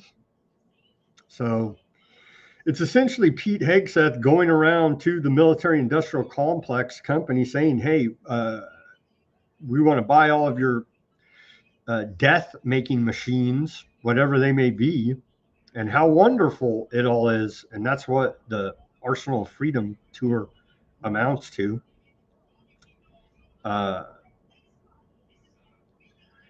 This week, Hegseth went to General Dynamics. They're talking about these different new toys, essentially, that they're going to spend the $1.5 trillion new budget on. It's like a shopping trip for the Department of War. Very concerning. They're integrating OpenAI into the Department of War at the Pentagon. The Department of War announced plans to integrate ChatGPT into its AI platform through a partnership with OpenAI. So there's straight up military industrial complex. Have your AI your chat bot on. It's straight up military industrial complex. Which is where all this stuff started. So we made I guess we're circling back, making the full circle all the way back to the military industrial complex. So there you go. One big happy party of war criminals there. Celebrating the Arsenal of Freedom tour. Basically, our Secretary of War, a salesman for the military industrial complex, telling us how wonderful war profiteering is for the country. Department seeks council of industry leaders to advance Arsenal of Freedom. They're bringing in all these characters. It's just one sordid club of war profiteers and war criminals. Yeah, they're bringing in a bunch of them. What do they say here? Can we even stomach Hegseth? I really can't right now, honestly. He just says the best military in the world meets the best business talent in the world. The Department of War is harnessing top private sector talent to equip our warriors of the future. i.e., we're going to give the military industrial complex a bunch of your taxpayer money to go fight the enemies that we also use your taxpayer money to prop up as terrorist groups, because we got to do something. There's a boogeyman out there, I tell you, and it's going to cost a whole lot of money to keep you safe, America. And that's what the Arsenal of Freedom tour, led by Secretary of War Pete Hegseth, is all about. Milking the American treasury to keep us safe from the enemies created by U.S. intelligence, Western intelligence. It's wonderful, I tell you. What a freaking racket. Oh yeah, and they can't pass an audit. They won't pass an audit because they're not even accounting for the freaking $1 trillion. And we're supposed to, oh, it's wonderful. Thank you for keeping us safe. Thank you for your service. Can we get an audit of the $1 trillion? We're in 39 trillion in debt. Treasury Secretary saying this can't go on. Could we get an audit? Could we get some accounting over there at the Pentagon? Oh no, who cares? Did you hear we got ChatGPT, part of our AI? Like what? What? Galvin Newsom, he's running for president right now, right? He was at the Munich Security Conference. He said that he's saying don't even worry about Trump. He's only got 3 years, and then Galvin's going to take over. I hope, if there's nothing else I can communicate today, Donald Trump is temporary. He'll be gone in 3 years. California is a stable and reliable partner in this space. And it's important for folks to understand the temporary nature of this current administration in relationship to the issue of climate change and climate policy. So what's he saying? Democrats are going to get back in control and put all these regulations we just got rid of yesterday back on? Yeah, that's what he's saying. And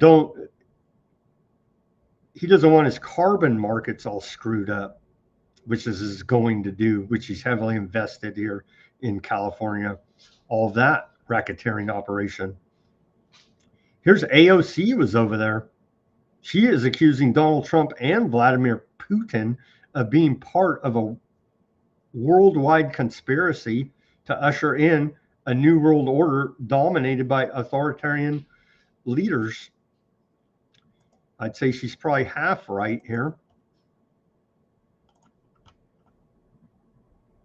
First and foremost, I think we need to revisit our commitments to international aid, not just USAID, but the dozens of global compacts that this current Secretary of State and President Trump have withdrawn from. They are looking to withdraw the United States from the entire world so that we can turn into an age of authoritarians that can carve out the world where Donald Trump can command the Western Hemisphere and Latin America as his personal sandbox, where Putin can saber rattle around Europe and try to bully around our own allies there, and for essentially authoritarians to have their own geographic domains.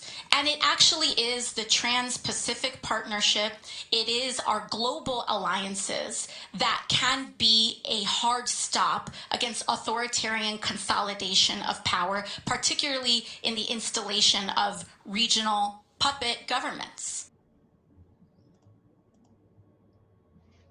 It's about half right there, I would say.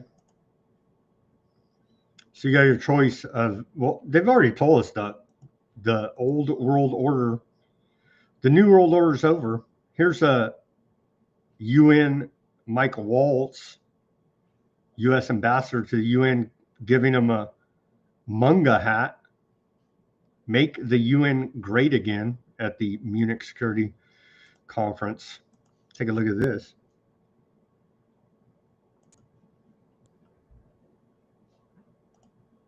Oh, I have to push back on the premise, the world on the brink, which I think was the name of this panel. We are returning the world from the brink, where it was 18 months ago between Ukraine, Gaza, Iran racing for a nuke, the Houthis shutting down the Suez Canal, the refugee crisis in South America, and on and on. So if you focus on the facts and the results, and if we have to reform multilateralism that hasn't been reformed, frankly, in 80 years, then I think that should be welcomed by the world. And in that, guys, I do have my... Is that for me? Make the UN Great Again, otherwise known as MUNGA hat. I brought one for everyone, but they've been so popular. I have one for you, Lanny. We could pass There it. you go. Thank you. I think we'll give that to Carlos. Luckily, I don't have to respond to your accusations of misinformation because I have the absolute best person to answer this. Make the UN great again.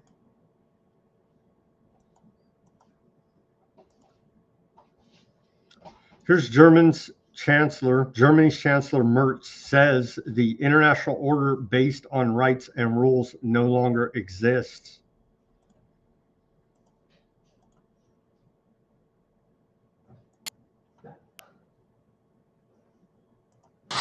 Über dieser Konferenz steht ein düsteres Motto. You've chosen a grim motto for this conference, under destruction. Dieses Motto meint wohl, and it probably means that the international order based on rights and rules is currently being destroyed.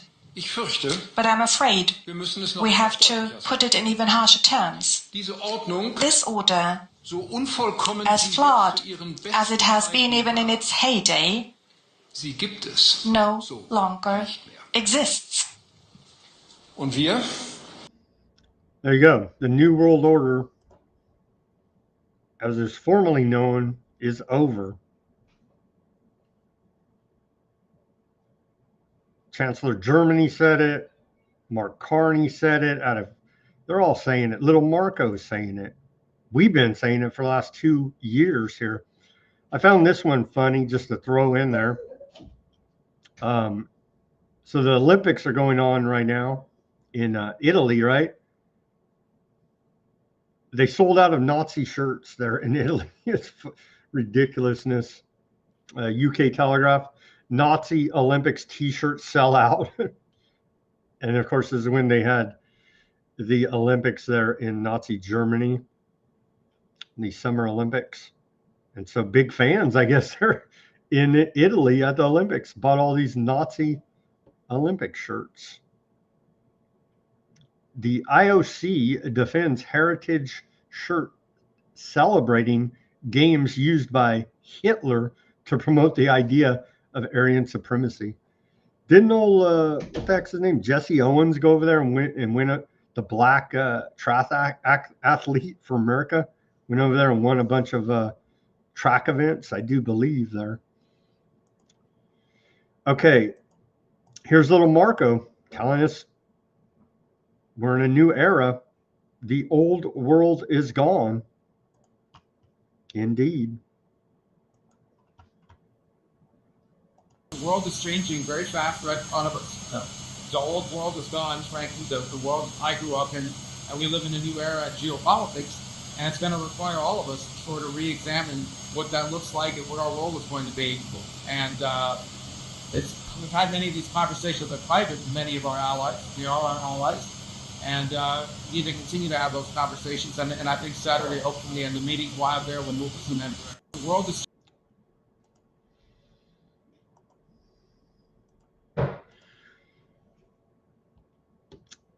Yeah, they're saying, who was it? Some U.S. military man, I forget who, was telling NATO that we got when they're talking about we got to fight Russia, right? NATO's still fighting Russia over there on, and he's like, no, we got too much other stuff going on here. You got to take care of yourself. I was like, whoa. Here's Trump talking about the directed energy weapon allegedly used in Venezuela. He's still calling it the discombobulator.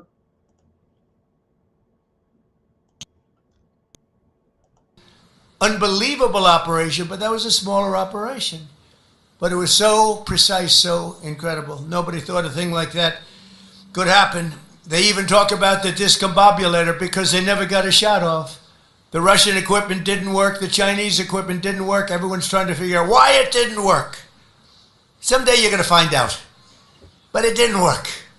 It's nice when you can fly in and not get shot at. The discombobulator. Directed energy weapons.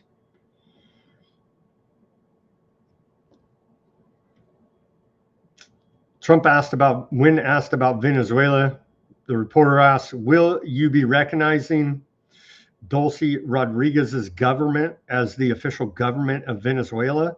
Trump said, we have done that. We're dealing with them. They've done a great job. The oil is coming out and a lot of money is being paid right now. The relationship with Venezuela is as good as it could be. They went to put a gun to their head and said, give me that damn oil. It's a great relationship. More from interim president of Venezuela, Dulce Rodriguez. She said, in regards to the drug trafficking claims that they're a narco trafficking state, she said, we have, and I will refer now to DEA reports that have repeatedly stated that Venezuela is not irrelevant in drug trafficking toward the United States, is not relevant in drug trafficking toward the United States. We also have 27 reports from the United Nations stating that Venezuela is not a relevant country when it comes to drug trafficking into the United States. Oh, it turns out all that was a lie. I think we've covered that, right? They didn't even indict Maduro for fentanyl trafficking. U.S. Energy Secretary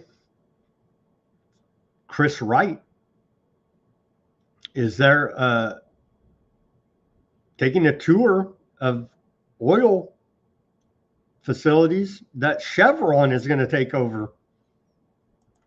It's just straight up gangster capitalism. And so we're literally there. There's even a guy with a little Chevron hard hat in the back here. Take a look. There you go. It's all for your own safety, of course.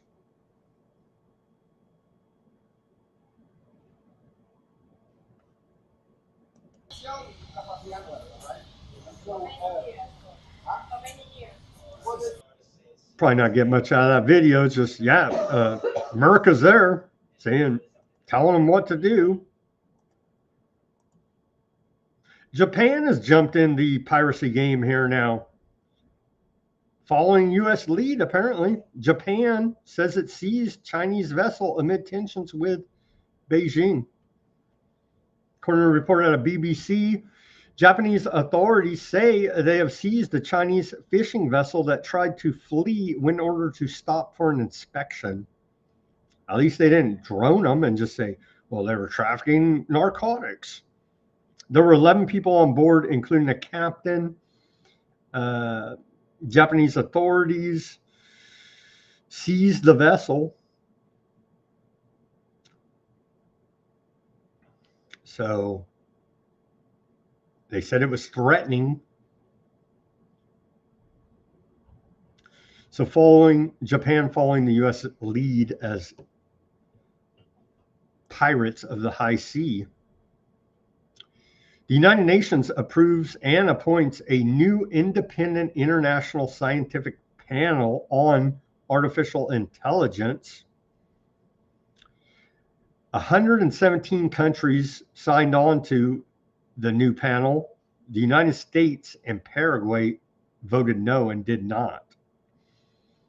The panel is tasked with assessing AI's impact and risks and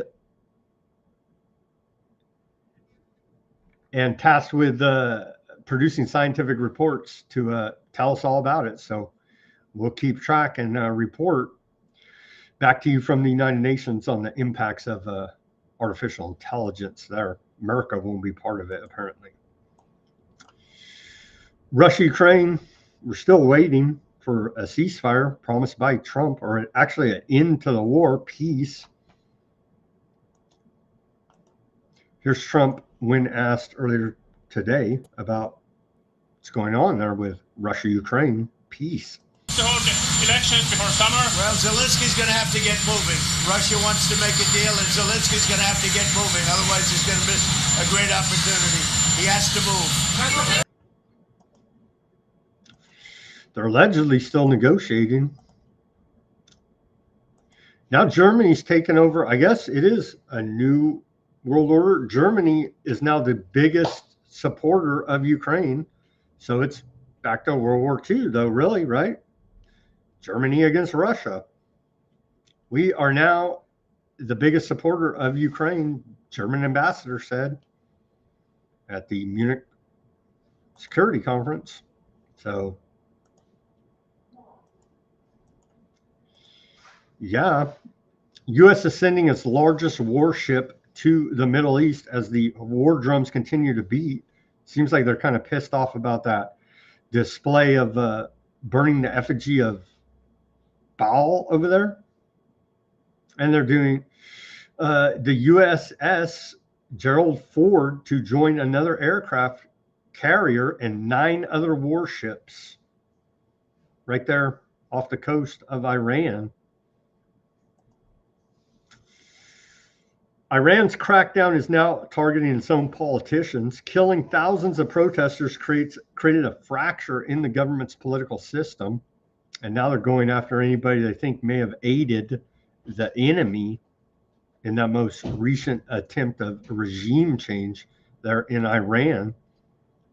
Lindsey Graham compares Iran's regime to Hitler, calling them religious Nazis. The same could be said about the other side. So we're dealing with a bunch of religious, fanatical, crazy people with a bunch of big bombs. Not stable. Not stable here. Graham went on to say, well, Graham's calling on Saudi Arabia to go ahead and, he says kick it off, Saudi Arabia, kick it off. He wants Saudi Arabia to attack Iran. And we've gone over the reports.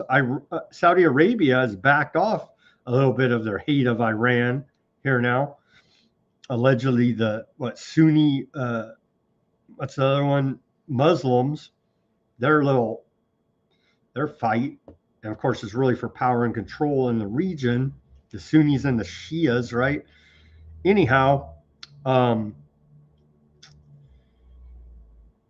I do remember that report we were going over a few days ago, talking about Saudi Arabia they're looking at Aardvark land saying those guys are pretty damn crazy. Maybe we back off on Iran and let those two fight it out. You know what I mean? So we'll see. We'll see where Saudi Arabia said they don't want to be part of this most recent escalation in tensions with Iran. We shall see. And arrest Lindsey Graham. I mean, he's literally talking about starting major wars. He says, I want to give tomahawks to Ukraine. And Russia said, as soon as you shoot U.S.-made tomahawks into Ukraine, we're taking that as you shot America, and we're at war with you. So he's literally saying, start a war with Russia. Arrest this bastard already. Here's the video of it. Screw this fool, man. He's going to be in his bunker when it all kicks off, and we're all going to get killed. 2 things I want to do. I want to give tomahawks.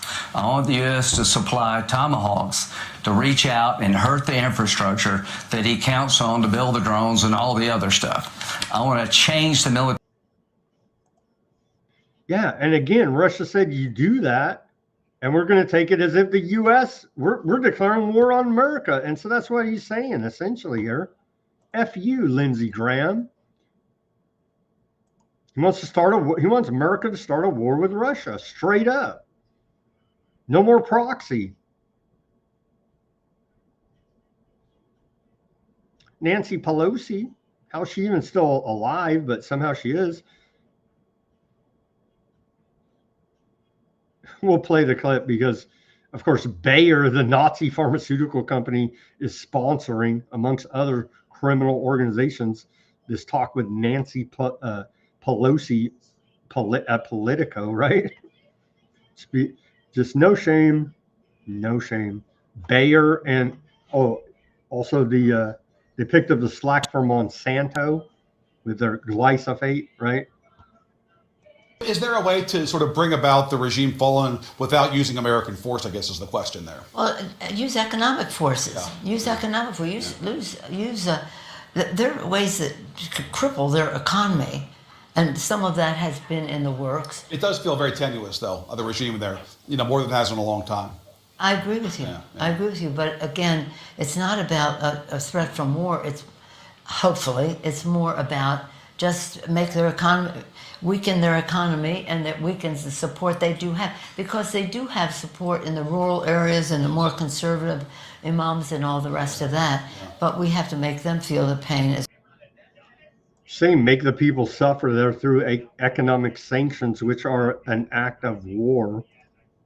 So the softer liberal hand in the glove, in the iron fist of tyranny. Yet Trump just bombed the hell out of them. And then the liberal soft side. Well, we're just going to starve the people to death, you see.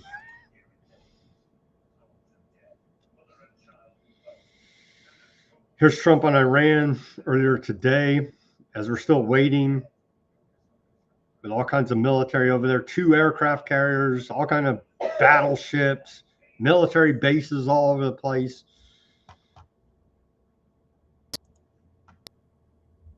Do you want regime change in Iran?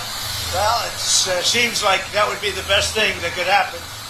For 47 years, they've been talking and talking and talking. In the meantime, we've lost a lot of lives while they talk, and legs blown off, arms blown off, faces blown off. This has been going on for a long time, so let's see what happens. Denver says he wants to see Saudi Arabia attack Iran. He don't think they could. They can get the job done. Well, I think Aardvarks would like to see that too. Everybody would like to see that, but I think Saudi Arabia might be a little bit smarter than all that, and they're probably feeling some of your sentiment there about the fact they couldn't even defeat Yemen. Indeed, after what long bombing campaigns there. The IAEA director, International Atomic Energy Agency director, says the establishment of inspections for Iranian nuclear facilities is still possible. Trump told him we blew everything up. But now, on the other side of their mouth, they're saying we got to bomb them again because of the nukes. Well, which one is it, man? Trying to have it both ways and every which way on Sunday. We bombed them the first time because of the nukes and we wiped out their program. We're the greatest military the world's ever known. Okay. By the way, we got to bomb them again because their nuke program. We're what, 8 months later here now? Seriously? That's the rhetoric they're trying to sell us on this shit.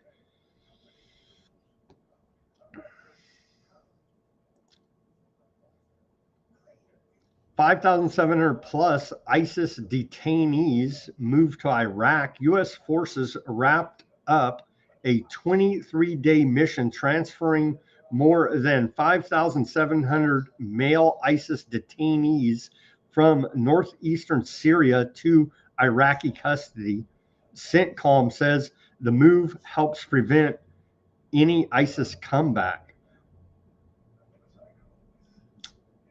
You know what else could prevent that is if U.S. and Western intelligence wasn't in there radicalizing all these Muslims. You know what else could help it is if we stop bombing all these Muslims.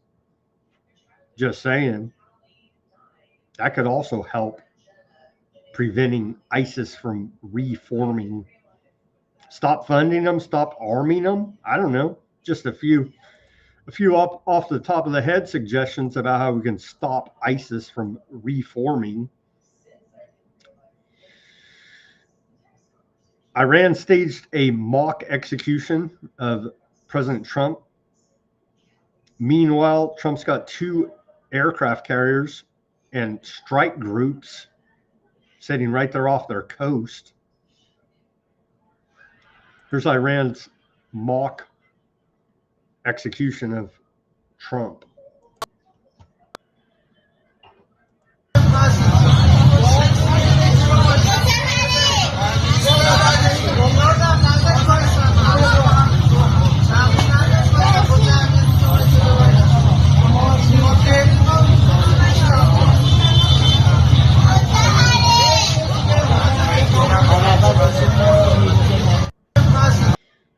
not much of a mock execution. Dude standing there with a sword. I guess we get the picture. Iran put up a giant banner showing Baphomet. It's not Baphomet, it's Baal. I guess they're one and the same. Controlling Trump, Netanyahu, Salman, and Epstein. It's the thumbnail for today's show. It's part of their demonstrations over there celebrating the Iranian Revolution. And I saw people posting that they were doing all these demonstrations because of Epstein. They were doing it because they were celebrating the Iranian Revolution, not because of Epstein. They tied it in a little bit, but it wasn't because of Epstein. Anyhow, down with the U.S. Are they wrong, though? I mean, seriously. Why can't we have these kind of protests here in D.C.? And check out this. Right?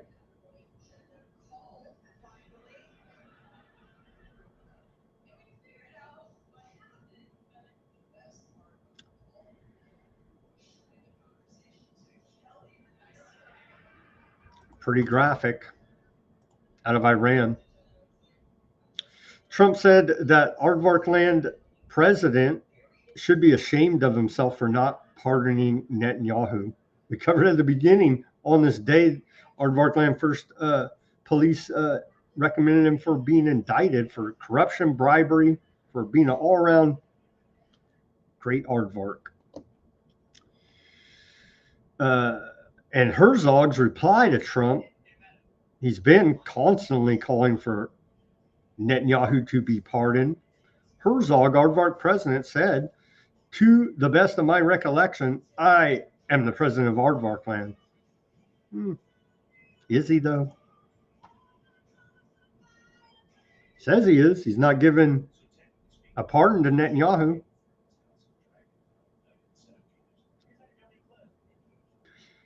Netanyahu's a wartime president, Trump says. He deserves a pardon. Well, he did all this. I guess it's been a never-ending war, honestly, there on the Palestinians, but obviously escalated since October 2023, right? October 7th. Anyhow, he was his wrongdoings are way before any of that ever happened, before October 7th, right? Palestinian Action Group just got its, quote, terror group label removed in UK court. And so that could change everything for 2,000 plus people arrested for simply holding signs protesting the genocide, essentially. So now they got their terror group label removed in the UK for holding a sign. France's President Macron, the Sun King, and we're not even getting into all the other sordid scandal with him. He says digital anti-Septicism is spreading online, fueled by algorithms. France without aardvarks is a tree without a trunk. I want a mandatory penalty of ineligibility to be established for anti-Septic, racist, and discriminatory acts and remarks, i.e. hate crime, i.e.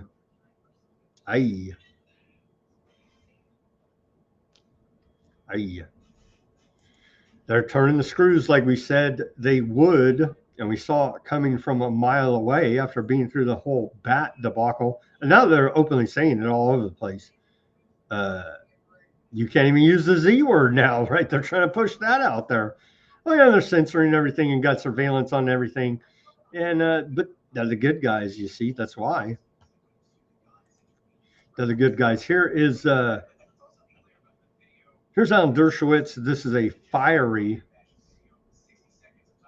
exchange on Piers Morgan with comedian Bassem Youssef.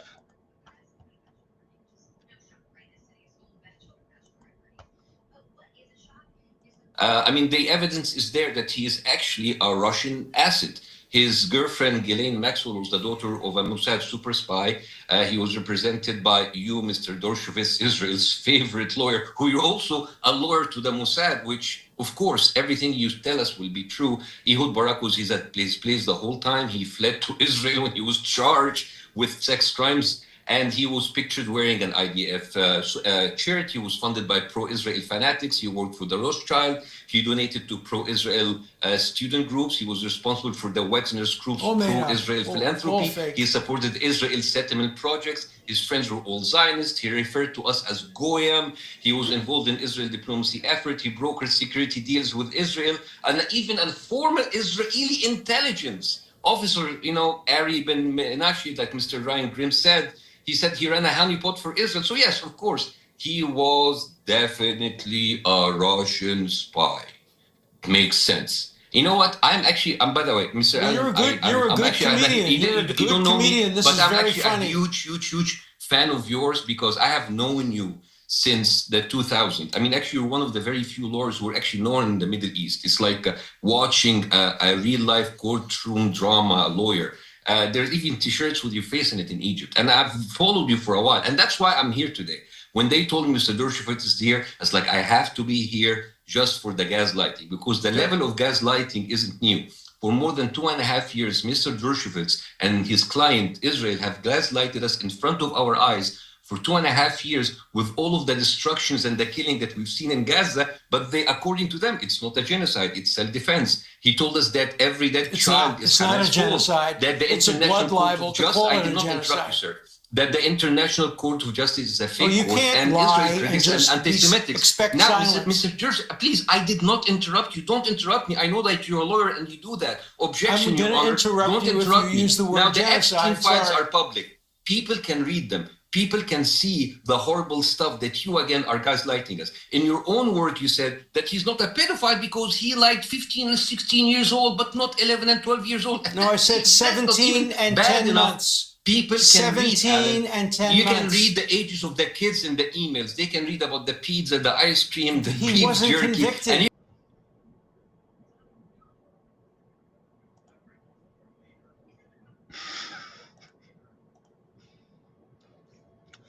Fetterman out of Pennsylvania. He says it's increasingly more punishing to have that view look at people that are running right now on his support for aardvark land. He says one of the defining features of their campaign is I'm not going to take AIPAC money. Should be I'm not going to take any lobby money, right? Or that it was a genocide. It's been well established. I don't even know, what do you call it? Gaslighting, denial, just outright lies. It's well established. It's a genocide by the international definition of genocide. We've explained it all here in detail on Weaponized News for the blood libels out there.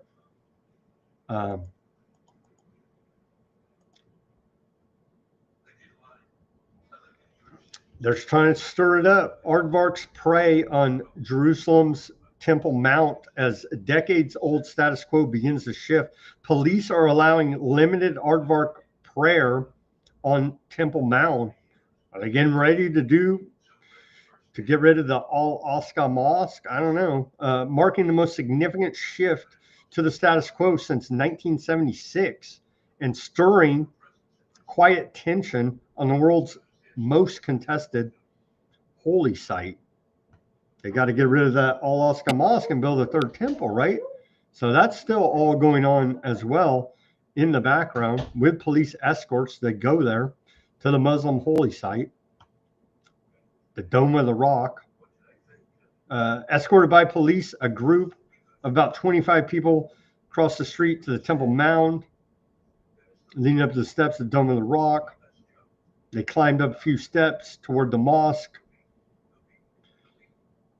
Yeah, so that's like desecrating their holy site and trying to incite the Muslims.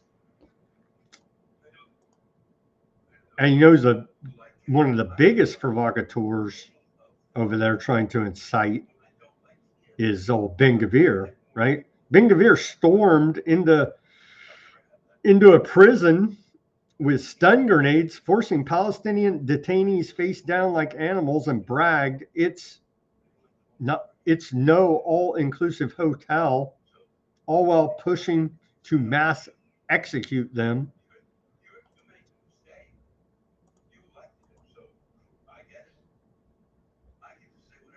We have the clip, but it's in and no English subtitles. He went on to say, or they go on to say in this post from Drop Site, they say the sadistic behavior doesn't stop there. He calls it not enough. So always going to their prison where they're held for being Palestinian terrorists, for being Palestinians, essentially. He's always going there harassing them, sicking the dogs on them, torturing them. They're trying to push through, execute everybody called a terrorist there, execute all Palestinians that are deemed terrorists, which will be all of them most likely, right? But that's not even enough. So he's like, kill them twice. You know what I mean? Like, dude, what's enough? He's like, kill them, burn them. We covered this week the incinerator bombs they're dropping there that literally disintegrate. So there's literally no remains even left. That's not even enough for these maniacs with their bloodlust here now. Max said there was a big fire over there. I did catch that in the chat in Gaza. And honestly, with all the news today, I didn't have that much to go through all the Gaza news.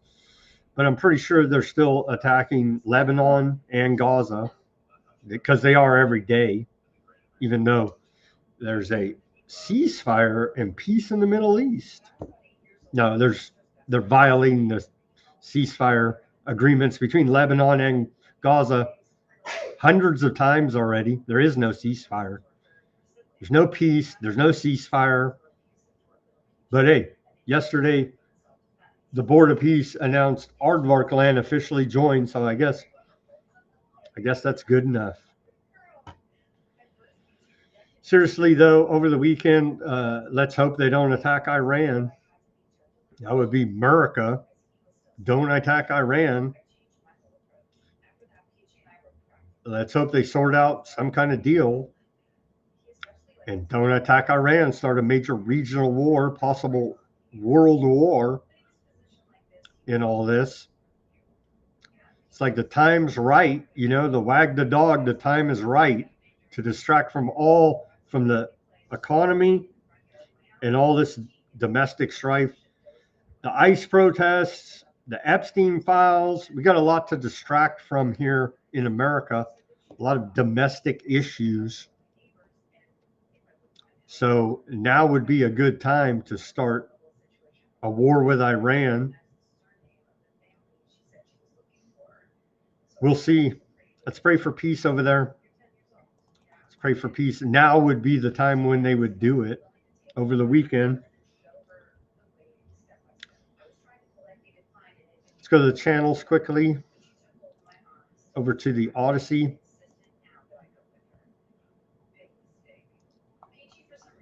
We have Gur, John, Highland. Thank you guys for tuning in, chatting it up on the Odysee there.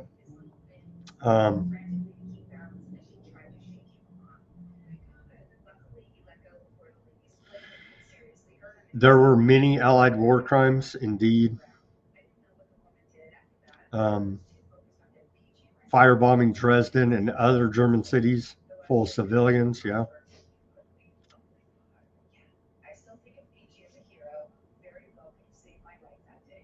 Talking about collecting rainwater.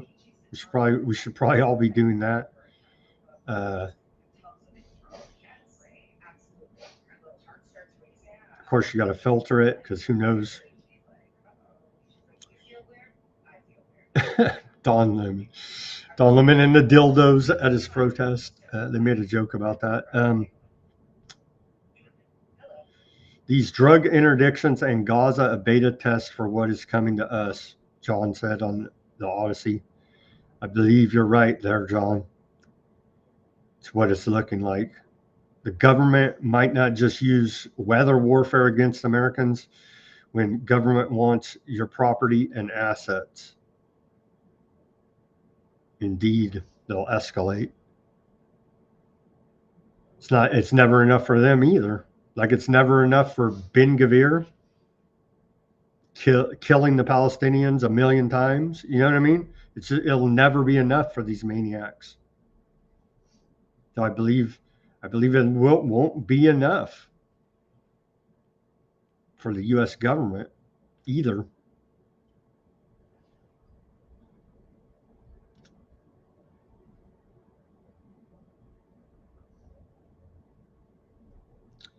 All right, guys. Thank you for. What does Highland say? Did you catch UK Calm? Today's good. Pat H is in Tehran. Proper journalism, he said. Highland said. Yeah, check it out. I will check that out. All right. Thank you guys for tuning in on the Odysee and keeping that chat lively. I don't even think we're on X, or I don't know what's up with X, but if you're on X listening, shout out to you. Thanks for listening. Shout out to the Bitchute. I think I've been forgetting Bitchute because they don't even show up in my on my restream. You got to do a workaround to stream to Bitchute, but we do appreciate Bitchute, and we do have a little audience over there. So shout out to the Bitchute audience over there. Thank you guys for tuning in. Kick, Twitch, Facebook. Thank you guys for tuning in, and then of course YouTube, and we're doing good on YouTube actually. You know what I mean? Through whatever. We hate Trump YouTube. Maybe that's helping. I don't know. We're averaging like 100 views a show over there on YouTube. Not bad. You know what I mean? Considering where we came from. You know what I'm saying? So shout out to YouTube audience. And of course, the Weaponized News Hounds crew on the Rumble. Shout out to all you guys. Denver, Pamela over there. I saw Hemp Car, Lies That Bind. Shout out to all you guys. Thank you for tuning in, keeping all that chat. Fat Bob had to go, but shout out to him. Thank you guys for tuning in, keeping that chat going. Let's see. Do we got anything? I think Ritter, Denver says, I think Ritter is spot on with the Iran read. Venezuela is the model for the U.S. Buy off everyone, gather intel off the networks and protocol by creating events that demand the leaders' involvement.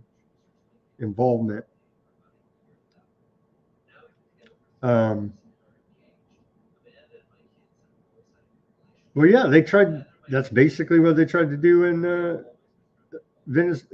Iran, right?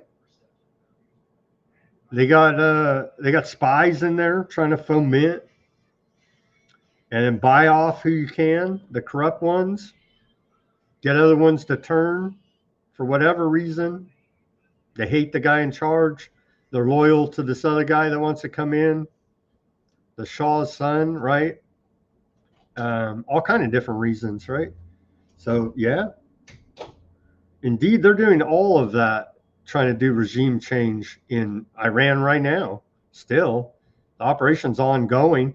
That's probably what we're waiting for in all this. Now that I think about it, is once they declare ground operations or all these other means to overthrow the regime, economic sanctions, like Denver's talking about here, all these different buying off politicians, fomenting dissent, right? All kind of different ways that it could be done. The more I'm thinking about it, they're waiting for when all of that plays out, and if it doesn't work for regime change, then send in the military and actual bombs. It's looking like that's the way it's playing out. Let's pray for peace over there in Iran. Thank you, everybody, for tuning in on this Friday the 13th. Have a great rest of your Friday evening and weekend. We'll be back here on Monday for more Weaponized News.